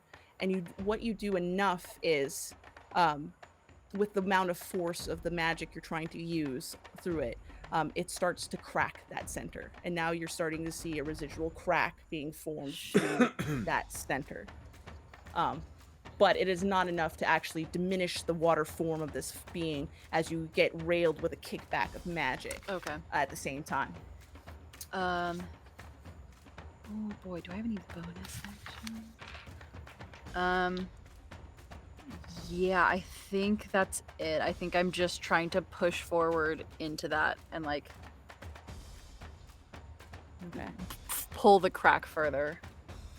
All right. As that happens and you feel the cracking of this creature, we're at the top of the round. The being kind of just gutturally roars, and it takes both of its hands and it just fucking cracks them together. And as it cracks it together, you feel this pulse emanating through the water for those who are the bottom decker, Gelfus, Keon. You feel this kind of line of pulse just go about 15 foot in front of it, which is where you guys are generally standing at this point. And then all of a sudden, as its hands are together, it starts to separate. And as it separates its hands, the water around it in that line part ways. I need you all to make me a dexterity saving throw as the water and the sea opens to the floor below. Don't forget, those have bless or plus people. You did! It's a nat 20 from Decker Beautiful. 12. for a 26. Beautiful. Did you bless? Don't forget, you have a D4. Yes, Then- wait. Add the D4. 13. Keon I got a 4. got a 4. Okay. Oh no. Decker, you manage to, with just the quickness of your reflexes as you're falling, you notice the level of other shipwreck and stuff like that around you. And you manage to take your sword and just lodge it into something to brace yourself as to hold you down from the fall. But those who failed.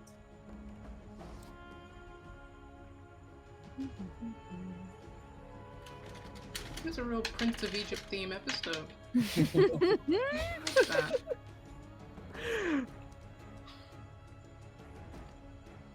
Those who had fallen, you take 13 points of bludgeoning damage as you rack yourself against other parts of like old shipwrecks and stuff like that as you're falling towards the bottom. But as you guys finally land and settle, like even you, Decker, holding onto your sword, you just see a wall of water and just a Coming out of parted, nowhere, yeah.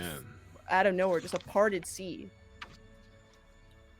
You can see like the fishes and all of that stuff kind of pooling in the water on the sides and stuff like that. You know, like the Prince of Egypt. Yeah. Moses. I don't think that I would like to be in charge of this mission anymore. This seems like a very Gelfus, it's your turn. Okay. You've been hit. You're hurt a little bit. Gelfus is not looking good. I think he just. Oh, go ahead. I will say that as you're like looking and seeing all of this, you know, water, all. As you're kind of looking about, it doesn't seem very safe to be here. Just so you know. oh Yeah, Places to be? perhaps This we isn't should safe. get out of here, you Yeah. guys. We should. Anyways, what would not- you like to do? I think. But you have a direct line to this creature now. It's like you can see it, the bottom parts. It's still kind of like using the water, but at the end of that rainbow. Okay, he's going to look at Mom and Kicker and just say, I don't feel so great, but we march on. And Cass, activates Blade Song for real this time. And Cass, Burning Hand, that's not a spell I have, Firebolt at the open chest. Okay, I was just manifesting. roll that attack. Oh no. What happened? No! There we go. Don't hit me. Oof. There's the old And- pepper. And with that, scatters. And it's not Scattered. helpful. It's like scatter. Just starts to form, fizzles out. Are you gonna take your movement? Are you gonna do anything else? Yeah, full movement as far as they can get from this sort of like rift. Yeah. You don't know if like you just got hit hard enough or like it's gonna take a sec for your magic just to realign with you for a second, but your magic doesn't go. So you just immediately, with your tabaxi quickness, just start to climb up onto shipwrecks, trying to at least get to the surface of this water.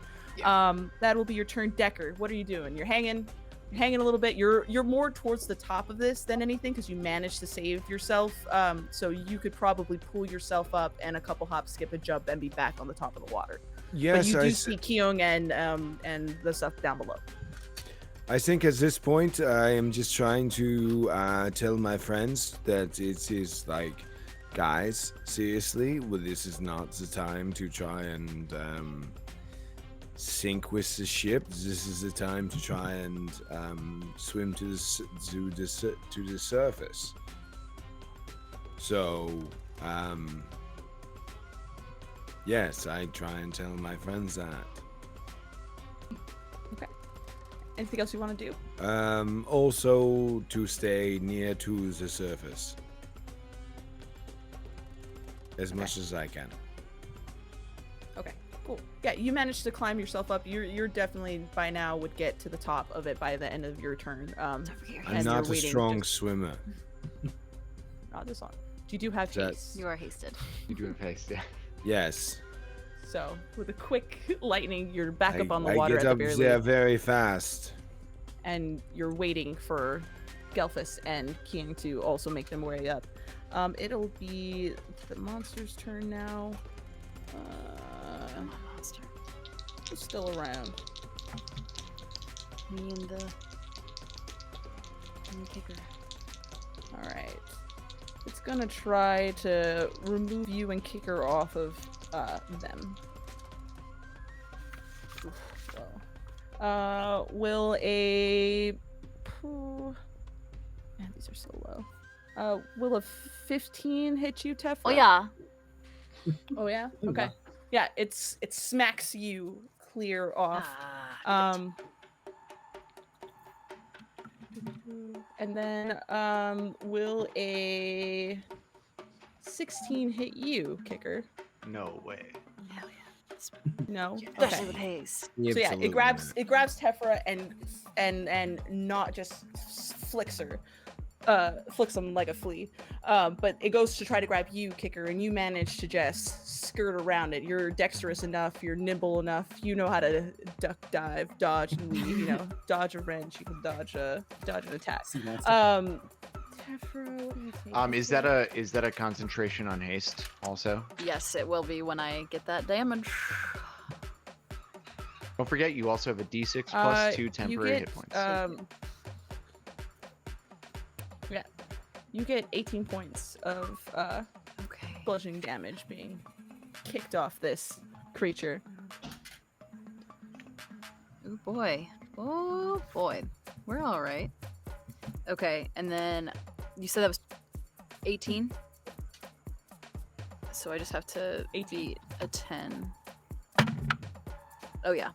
Haste is still up. You guys are still good. I got a 17 for concentration. That'll be its turn for now. Kicker. You're up. What do you want to I do? You dodge, duck, and weave. If you can dodge a, I see, Dodge a I see wrench. Tefra being flung off of the body, and I'm within this haste, and so everything is kind of in this slow motion. As I'm witnessing this in the twilight, I will go down with this ship. I will turn my back on. I and don't. surrender. There will be no. This begins to play Enya, of course. Or no, Dido. Oh, Dido. Dido. Sorry. I Dido. don't go down with that ship. Okay. Okay. Yeah. And with my 2 actions, I think the first thing that I'm going to do is I'm going to swim as close as I can towards the epicenter inside of this body. Okay, so you're gonna try to break. You're gonna want to break into the epicenter. Is that what you're trying to do? I'm going to try to It's- breach the skin surface of this creature. Okay. How do you intend to do that? You see a very notable crack through it, but hasn't been fully breached through. So what do you want to do? I think like a cute little rabbit. I just kind of moved towards that crack, and then I. Bro. Hmm. You should have as a Lapine, you should have a bonus action to use your talons. So that's an unarmed strike. All You're right. Lapine. You have Claw kicking abilities. Oh, feet. Boys. Use them big bunny feet, bro. with the claws So on this it. is just it's a classic Unarmed attack. strike. Classic Yeah. attack. Classic. Very classic. Ooh, that's not gonna hit.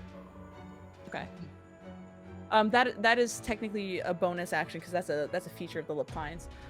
So you do still have your overall attack. So you have one more thing to do if you want to try to break through this. I as haste, I technically have 2 more things. Oh, you technically yes you do. So Speedies. I will. I will pull out my warhammer, Oh. and I will make a full attack at this crack. Attack the crack. Attack the the crack. crack. You got it. What do you Attack What do you that say when you pull out your warhammer other than I'm going to attack this crack? I say we must remain vigilant. That will be a 21. That will hit. Roll me damage for it. Yeah. That's much less impressive because of everything. D8. That will be 5 damage. 5 damage. Okay. Are you gonna hit it again, or are you with your last attack? Because you said you had 2 actions. Just want to double check. Did it seem to breach at all? You are making a dent to it. It's starting to crack more and more and more. It's starting to almost shatter like glass. One good strike will probably push you right over the edge. 5 was think I just a have little to. shy. Let's go, Kicker. That's a 19. 19. Oh, With blade? You don't the place. you want a blast? I don't think they blessed I don't have bless. Ow. I give it to you. Oh no. Shared the There's a blessings. blesser.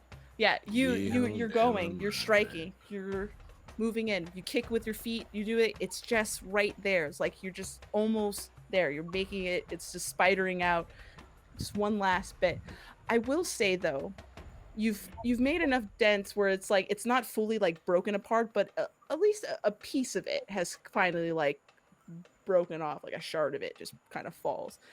And Kieran, when that happens, though you're so far down into this bottom of the almost down in the bottom of the fucking ocean, you get a sense, a feeling that the epicenter of that emotion that seemed to have driven you once you had gotten close enough in this area. You feel like waves of just anger and just rage and hatred, but as you kind of ride that as you normally do, you know that you got to ride the emotion, you start to feel something more. You start to feel fear, you start to feel sadness, and you start ultimately feeling grief. Whatever is at the epicenter of this being is grieving. Hmm.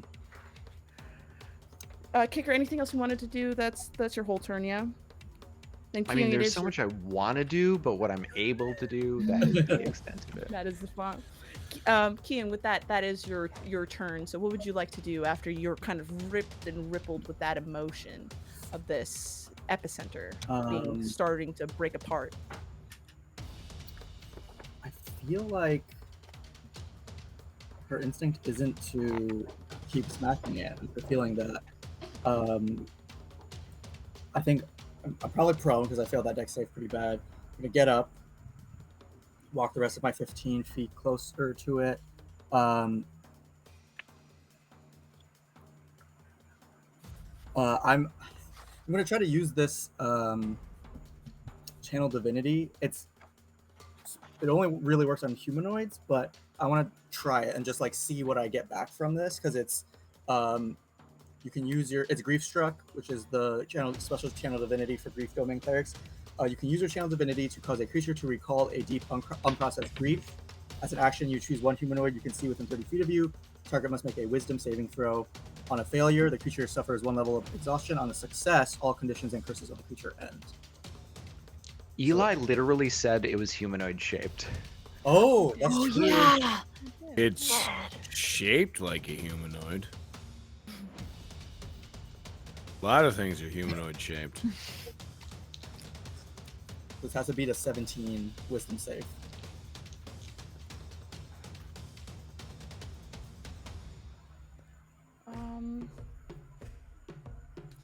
Sorry, hold on, I lost the stat. 1 second. No, it'll save out. That is a 20, a dirty 20. On a success, all conditions and curses on the creature end. So I don't know if that does anything. It's like a double-sided sword. I don't think we have any conditions on it, but do I even get a sense of like what might be like as I'm feeling that wave and then I push back with this channel divinity, like am I feeling anything in that like the tension as it pushes back against me? Yeah, so you cast Channel Divinity and you try to reach whatever it is, the source of this grief. And you kind of reach inside of it, though it doesn't do anything in terms of damage or exhaustion. What you get is not necessarily what you sense inside of it is that there is something living inside of this creature, and you get in this epicenter, you get a flash of something very small, but you also get a flash of what looks to be an iron matted stone at its epicenter. So there's something living, and there's something magically organic inside this epicenter as well. That's what you can resonate from the kickback of that magic. I'm going to communicate that to the group and say it's afraid, and there's some sort of stone causing it pain. We need to save it. I think the epicenter is really absolutely where we need to be targeting. Okay. That's your turn? I'm going to cast spiritual weapon and try to smash it with like I think it's like sort of like a big staff with a spiky shell at the end to try and do a little attack here. Sure. I'm going to roll. It's a 14. It's not. 14 does not hit. And that's my turn. Okay. Yeah, you try to cast that energy, but it just seems to be just out of reach. You're still down in this wave area, in these walls of water as you're trying to get yourself out, and it just isn't far enough to give any type of damage. But it is within range now, next to Kicker, as they are trying to break through this epicenter. With that, it will be sorry, Tessa, it's your turn. Is Galfus still like in danger of getting clapped by the water when it closes? Both Galfus and Kyung is attempting to get out of this, so they're slowly climbing at the same time attacking, which is taking time from them from pulling themselves up. So they are still down there, Okay. and you don't know how long it will stay like that. Can I use my action to. Yeah, none of these are gonna do what I want them to. Can I use my action to give them the help action on their next turn when they're trying to get out? To help them pull themselves out Yeah. of that water. Mhm. Okay. Because yeah, I can absolutely. swim and breathe underwater, and they can't. Yeah. So I want Yeah. to. So you kind of rush to the edge, maybe drop down a couple of feetage and stuff, and you have your hand kind of reached out to grab onto the first person who can reach you. Yeah. And that's the only thing you're gonna do. y- Yes. Yeah. Top of the round, Galphus. The- Probably going to take. Well, I don't know. Am I close enough to Tethra to like take their? I would say that if you use, given the terrain, you will need to use your entire action to get there, if you want to, or you can attack and use your action and be there next round. Okay. Are you hasted? No. But can I use my feline agility to like Oh double my yeah. speed and get there? Ooh. Roll me an athletics check then, Woo! Oh boy. Let's go. or an acrobatics check actually. Acrobatics. Yes.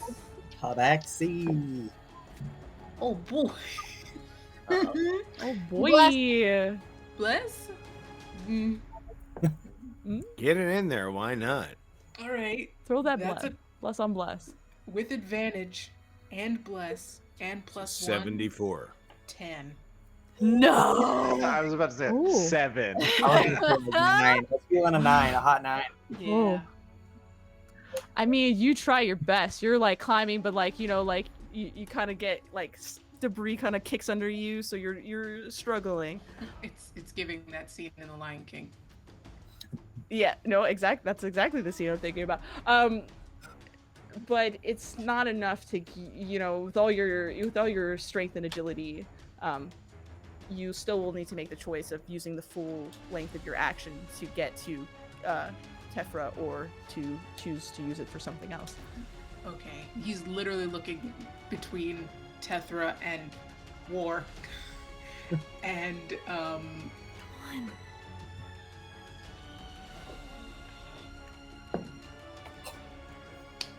and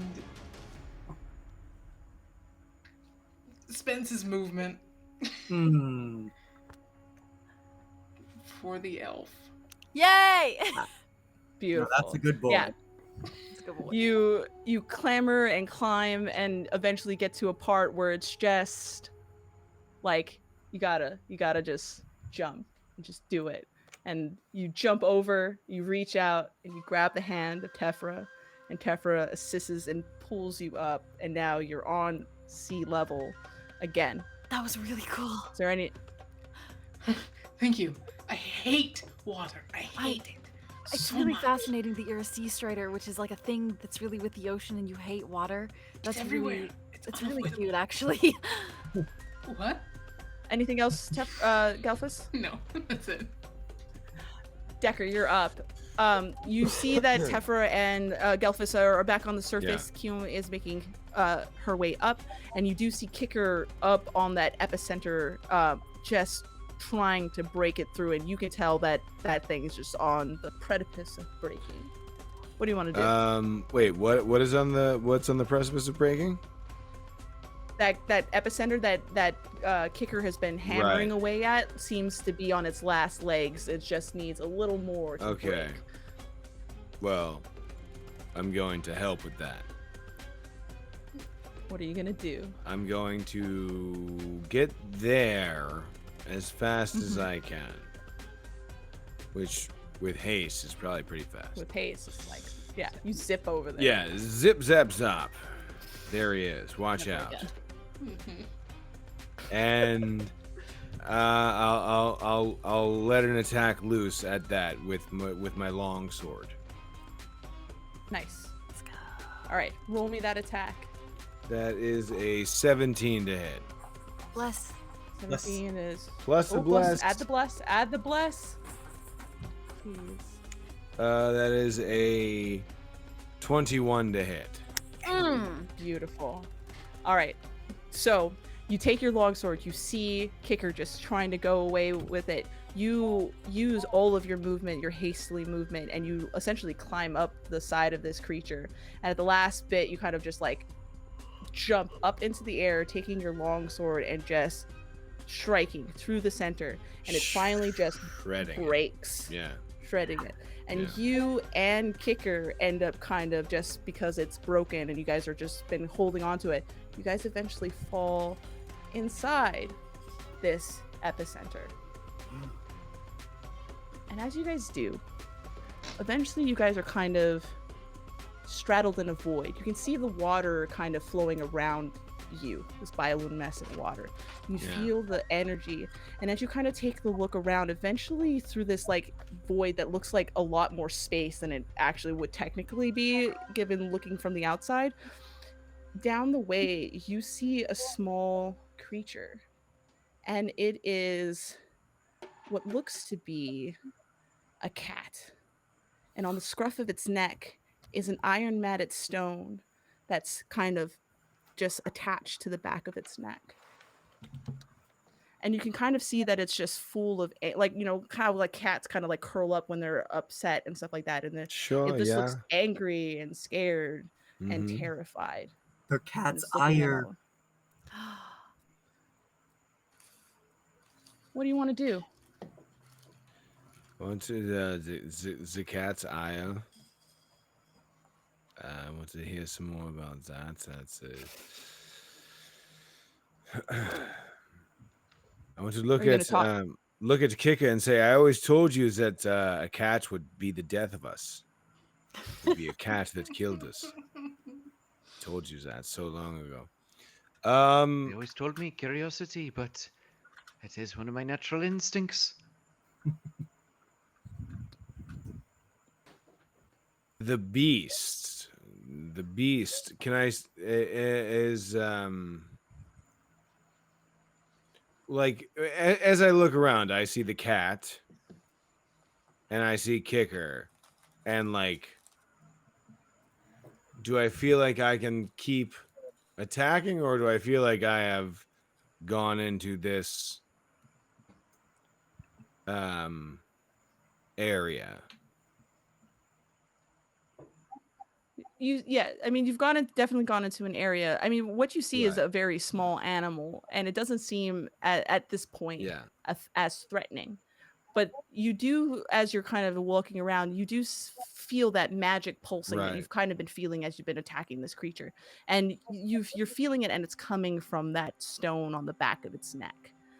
Though it's defensive, it doesn't seem like it's going to outright just lunge at you, you know, Monty Python style, and just ruin your life. It just looks like it's defending itself, and it's looking very scared. I'm going to say to Kika, I'm going to say this rabbit doesn't seem like a killer. I'm going to try and take the stone from its neck. Keep the holy hand grenade in reserve for just in case. And I'm gonna try and grab that stone off. You're gonna touch the stone. Well, now that you said it that way, No. I'm just wanna clarifying. make- I just want yes. Do it. You can do I'm whatever going you to want. grab the stone. It's a maybe I put I take the bandana from around my neck and I try and grab the stone, so I don't touch it with my skin. Okay. Roll me a Constitution saving throw. Okay. Roll me a Okay. Constitution saving throw. All right. Here we go. Longtime fans of the podcast knows what this means. Hey. That is a 16. Saving throw. 16. You get a bless. Okay. With What's up? that is a 19. Ooh. Okay. Beautiful. You take the bandana Yeah. off your neck and you approach the creature. The creature, very tiny, It's can't do just much. small It's creatures. crouching. It's kind of like, turning on its back. Yes. And you go and you grab it, and then you go to touch the stone. And as you touch the stone, you feel a sensation and a ripple go through your body. And for a moment, you start to get kind of these waves of images of this creature's, something that this creature has seen. This cat was on a ship known as the Cat's Ire, as was previously mentioned, and it was a merchant ship that would travel through these areas. It was a cat that lived on the ship, and it was beloved by its crew. And you're seeing all of these, moments of just it being, chilling with crew members, hanging out with the captain, all of these beautiful, you could obviously tell This that cat this was being well was loved. cherished and loved, and it loved all. And as you are seeing that, you're seeing images of the crew, and one of the images of the crew that you see is a turtle with a black eye patch over its eye. It's wearing blackish clothing and stuff like that, and doesn't seem to have been a regular member of this crew. But one of the images that you continue to see is that one night, a light scattered across the Ashokan sky and illuminated over the Cat's Ire ship. This boat was carrying this magic stone on this ship, and this turtle creature became aware of it. And on that night, when the lights of the sky opened up, this turtle seemed to have summoned something that came from the depths of the ocean below. And it rippled through the ocean, and it came with a giant snapping jaw, and some type of creature came and broke apart this ship and its crew and its people and sunk it to the bottom of the sea. And in the tussle of all of that, somehow this cat had managed to be fused with and bonded to this stone. And through the loss and the grief of this unsettling moment, it seemed to have charged the stone enough to create this image of this being, this creature. And it seemed to have been now just relatively angry in its wake. But you have taken this stone now. And as these images flash through you, and everything seems to dissipate and Can I settle, can I do something within my haste in the moment? you sure, Feeling the yeah, like sure. pulse and the aura of like grief that has emanated from this being, and also like responded and resonated from Kinyong, and like seeing the cat now kind of like rolling onto its side and responding in this way. I just kind of move in towards it, and I kind of like move in to like wrap it up in my arms and start to like, yeah, the The cat, cat. and I start to like just hold it and give it like little kind of claw scratches around the neck, Mhm. and I hold it within the water, um, and within the twilight. Okay. Yeah. You manage to grab this creature and you're holding it close to you. And Decker, as those residual images start to kind of fade away as you kind of gather the source of this story, the stone is no longer in your hands. The stone is now placed on the nape of the back of your neck, as now it is kind of infused with you. And as it settles, the construct of this water creature starts to break apart and dissipate. I need a deck save from both you, Kicker, and you, Decker, as you guys are now following as this water is just returning. And now even you guys down below, actually Kyung as well, I need you to make me a deck save because you have not made it out of the wall, and now the walls of water are starting to close and slap together as now the shipwrecks are starting to break apart and sink back down to the water, and everything's starting to just fall apart. This is a dirty 20 from Decker. Dirty With 20 the for bless, you, don't Kicker. forget. I know that is with the bless, With yes. the bless. 10. And Kicker for you, I also hit a dirty 20. 10. Nice. Now we have a Beautiful. connection. Cat. Let's see.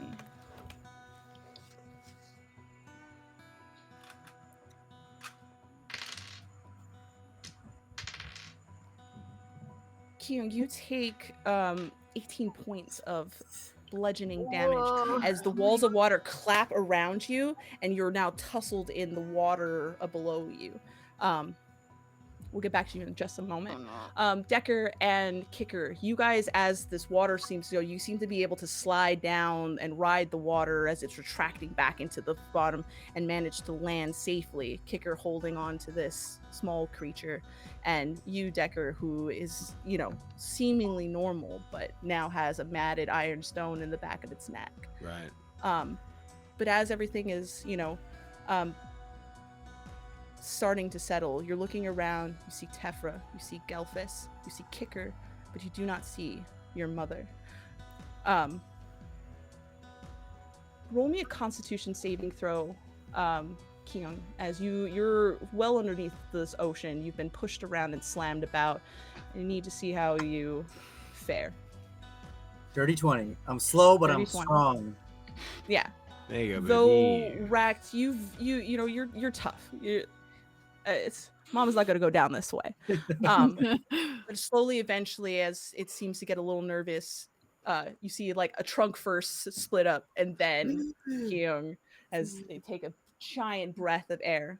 But all is still now. There's no bioluminescent water anymore. Even the fishes that are moving are gone, and everything seems to be quiet and well. What do you guys want to do? The ship is good. The ship was battered a little bit over that initial strike, but it's still workable, still usable. I put the cat up onto the deck of the ship, and I dimension door out to Mama with whoever is willing to go, and I help them back to the ship. You guys all I'll- collect. I will certainly come back to the ship, yeah? Mhm. Yeah. You all collect yourselves back onto the ship, and you're now out in the middle of the North Point Sea. And it seems on some level you found what was here. What do you want to do? Decker, I think there's something on your neck. Is that supposed to be there? I think that yes. For the first time in my life, something is where it's supposed to be.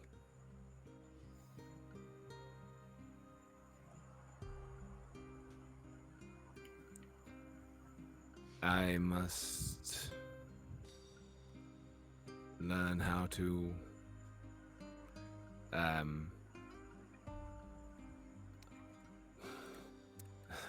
I must learn what it means to have this thing here, but for the first time in my life, this is something that something means something for my life. And so I think we must continue. Can I make? Yes, I'm sorry, but I don't believe that we have completed entirely our charge. We're supposed to reach the northern port. Yes, of course. We must continue that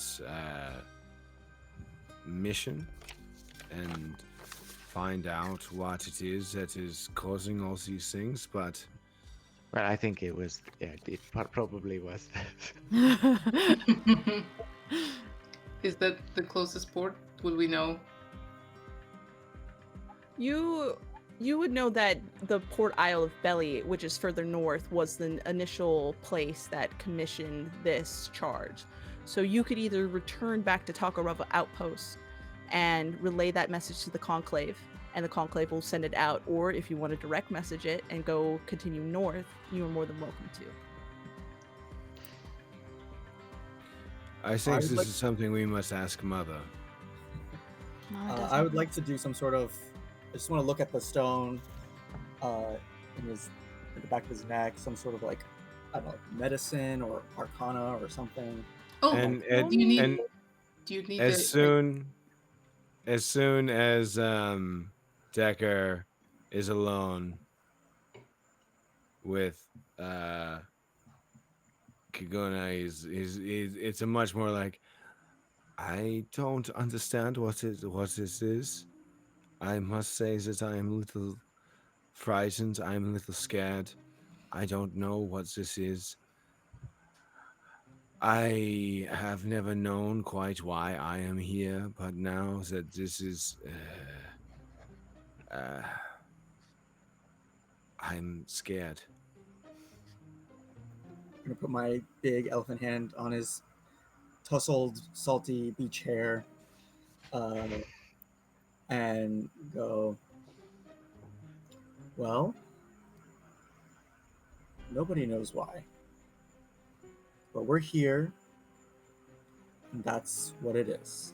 So let me take a look at this, and we'll go from there. If I can figure this out, we can all work together. Well, me an Arcana check. The hot +1. So Let's 3. go. If you want, I have identified. No. Oh, identify. I don't know what this is. I'm like, we'll find a way. Perhaps we should turn back and let the. You've never seen it before. Yeah, you've never seen this stone before. It's matted, it's dull, it's iron. It doesn't look much. It's nothing of intrinsic value.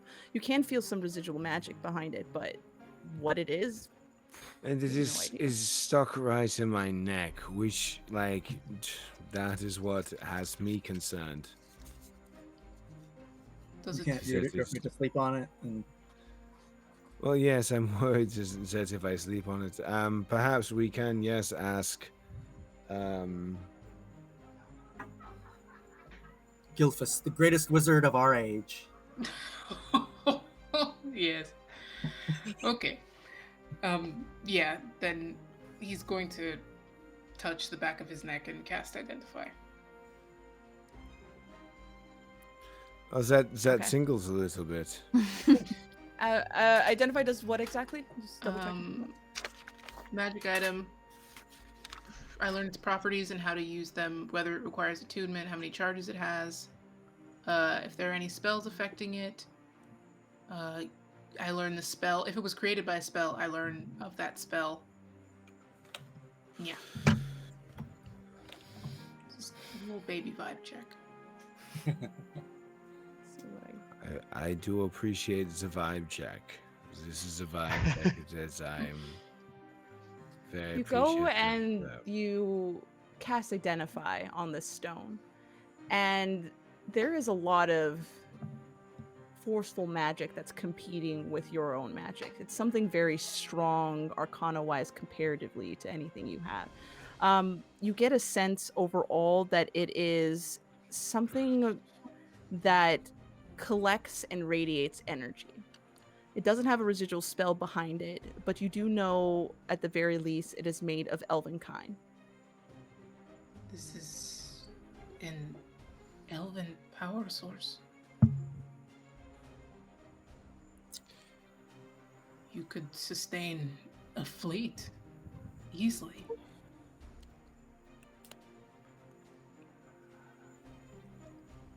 Ah. If Well.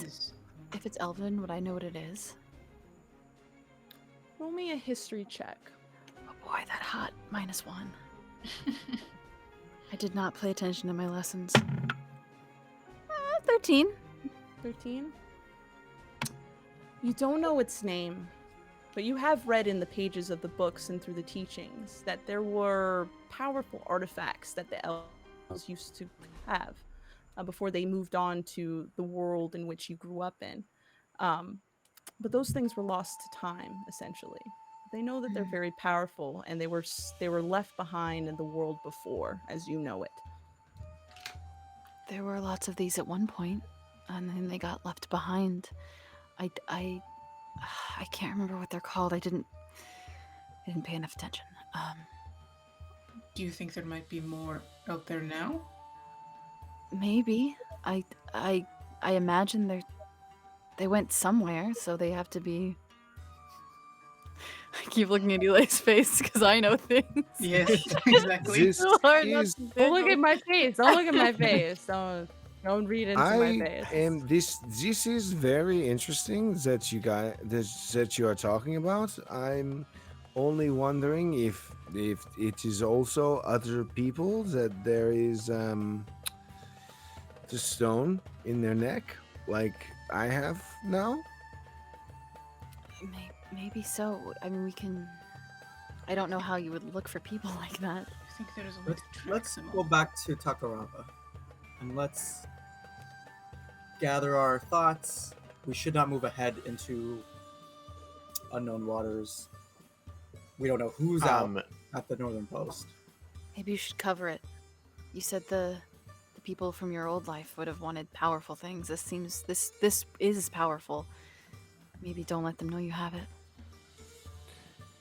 That seems like probably the best idea. And then Decker just kind of like moves in and like curls up wherever Kingu is. Like just kind of like in any space that is there. Just near mom. Yeah, he just kind of like go, like if there's a little spoon opportunity, Oh, okay. Beautiful. All he right, just gets in there. Okay. You can And have a big day. and then sorry. Oh, I was just saying you had a big day. Yes, there was a whole thing, and then there was this. Now this thing is in my neck, We'll figure this out. Go to sleep. and It's I'm yeah. I'm just going to take just a nap. Just wake me up when something happens. okay. Yes, of course. I'm just going to take a little nap. Kicker, what were you gonna do?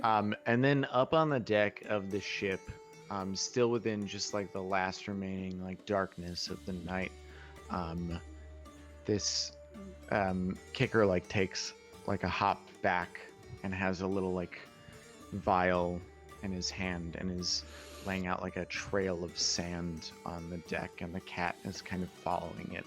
And as it kind of like plays with the first bit of it, it swirls and begins to form into this tiny little like dust mite earth elemental, and it begins to swirl around the cat, and the cat begins to play with it.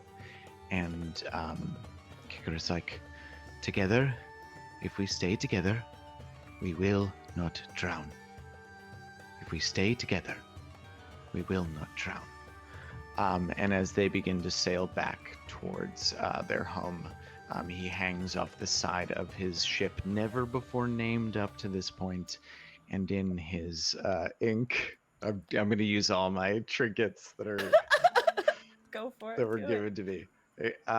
He scrolls on the side of the ship in his kind of dusk ink, which is ink that can only be seen in as it turns to night. The cat's ire. On the side of the ship. So sad. As you guys settle in and you tried to make your way home, Gelfus, one last thing. Mm-hmm.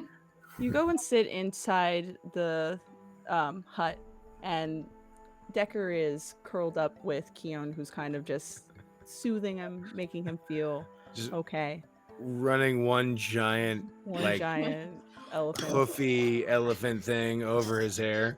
like trunk, just gentle strokes. Oh, And as like Tefra settles in and Kicker is playing around with the cat and stuff like that, you go into your journal like you do in the mornings of affirmation, and you go into it for reflection, and scrolled in the top corner of your notebook is handwriting that doesn't belong to you, and it is what you believe to be Luxana's writing, and she asks you, found anything?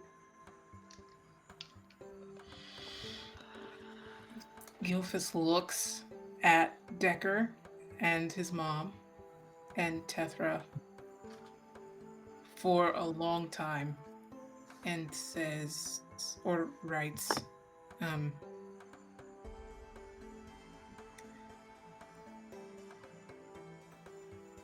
cats are very weird. And there are many, but perhaps just one very cute person In the south. Okay. You write that, and the ink seems to kind of just draw into the pages and disappears, and you don't get a response. And as you guys continue, as the morning starts to rise on another day, you head home to Takarava, and that's where we'll leave it. Tonight. Yeah, thank you guys. Thank you guys. Thank you. Thank for you. Oh, coming through. Eli. That was so Yeah. nice. That was a lot of fun. Yes. That was very cool. Hell Love found family here. Yeah. Matchmaking. Yeah. Alexis. Matchmaking, mom making. Mom Also, so good. Ashoka has to have a mom at all times. At all times. Or Always 7. parental unit. Or- Well, thank you so much for joining us tonight. Thank you for sticking through this a little bit long episode, but hopefully it was really great. Why don't we just quickly, especially for those who joined us tonight on May Day, why don't you guys just quickly shout out what you guys are doing, what you guys are up to, where we can find you guys, and we'll wrap this up. I'm Lex. I'm at Titanomachy RPG on Twitter. Go to Mayday's Twitter, and I probably interacted with them recently, so I'm not going to teach you how to spell it right now. But thank you. The Sea Strider, I made it. I make a lot of other cool stuff, and most of it's free, and you should come hang out. Hi, I'm Jordan. I play Prime on the Cast Eye podcast. Mark DMs it. You can find me at Brutal Kind on Instagram. You can find my pug at Clem the Polish Pug on Instagram as well. Lex has made an amazing subclass for our game, which has been incredible. And that's it. I'll piggyback off that one. I'm Mark. I'm the DM of the Cast Eye podcast. As Jordan said, Lex made an amazing subclass for us. And I certainly hope there's going to be more Cast Eye Mayday crossovers in the future. More fun Yes. stuff Yes. getting Love it. done. So good. I'm here for it. Hell yeah. What are our Instagrams and stuff? Oh, the Cast Eye. You can find us at Cast Eye Podcast on wherever. It's everywhere. Twitter, Instagram. Twitter, Instagram, TikTok, MySpace. MySpace, not Parlor, not Getter. We aren't on those. I think that's it. Right? Yeah. Yeah. Like Zakia and me, Eli, we're part of Mayday Roleplay. You can check us out weekly. We got awesome stuff going on. You can check us out on Mondays with Aaron at the Sheep Farm. Tuesday, Sergio runs our Starforge campaign, which is a whole lot of fun. And this coming Wednesday, we will be returning with Heroes You Should Know. Here's come back. Eli's doing yeah. pirates with me. We're doing more pirates. We're going to talk about awesome Saidel Hura. historical. Yeah. She's cool as hell. Hell yeah. We'll talk about historical figures that you should know about, and then we're going to stat them in D&D. It's going to be a lot of fun. Yeah, check us out in the upcoming fall. We have an Orpheus campaign that we're running with Black Project Gaming, and readily anticipated Doom to Repeat. And as always, if you like what we're doing, want to support us, subscribe to us on Patreon. Your support keeps us doing this stuff. As well as if you get in before September 22nd, you will get our new merch. We're rolling out stickers. It's really nice. Anybody got a sticker? I can grab one really quick. Hold on. Yes. You don't have time. I keep it right here. Oh wow. Beautiful stickers.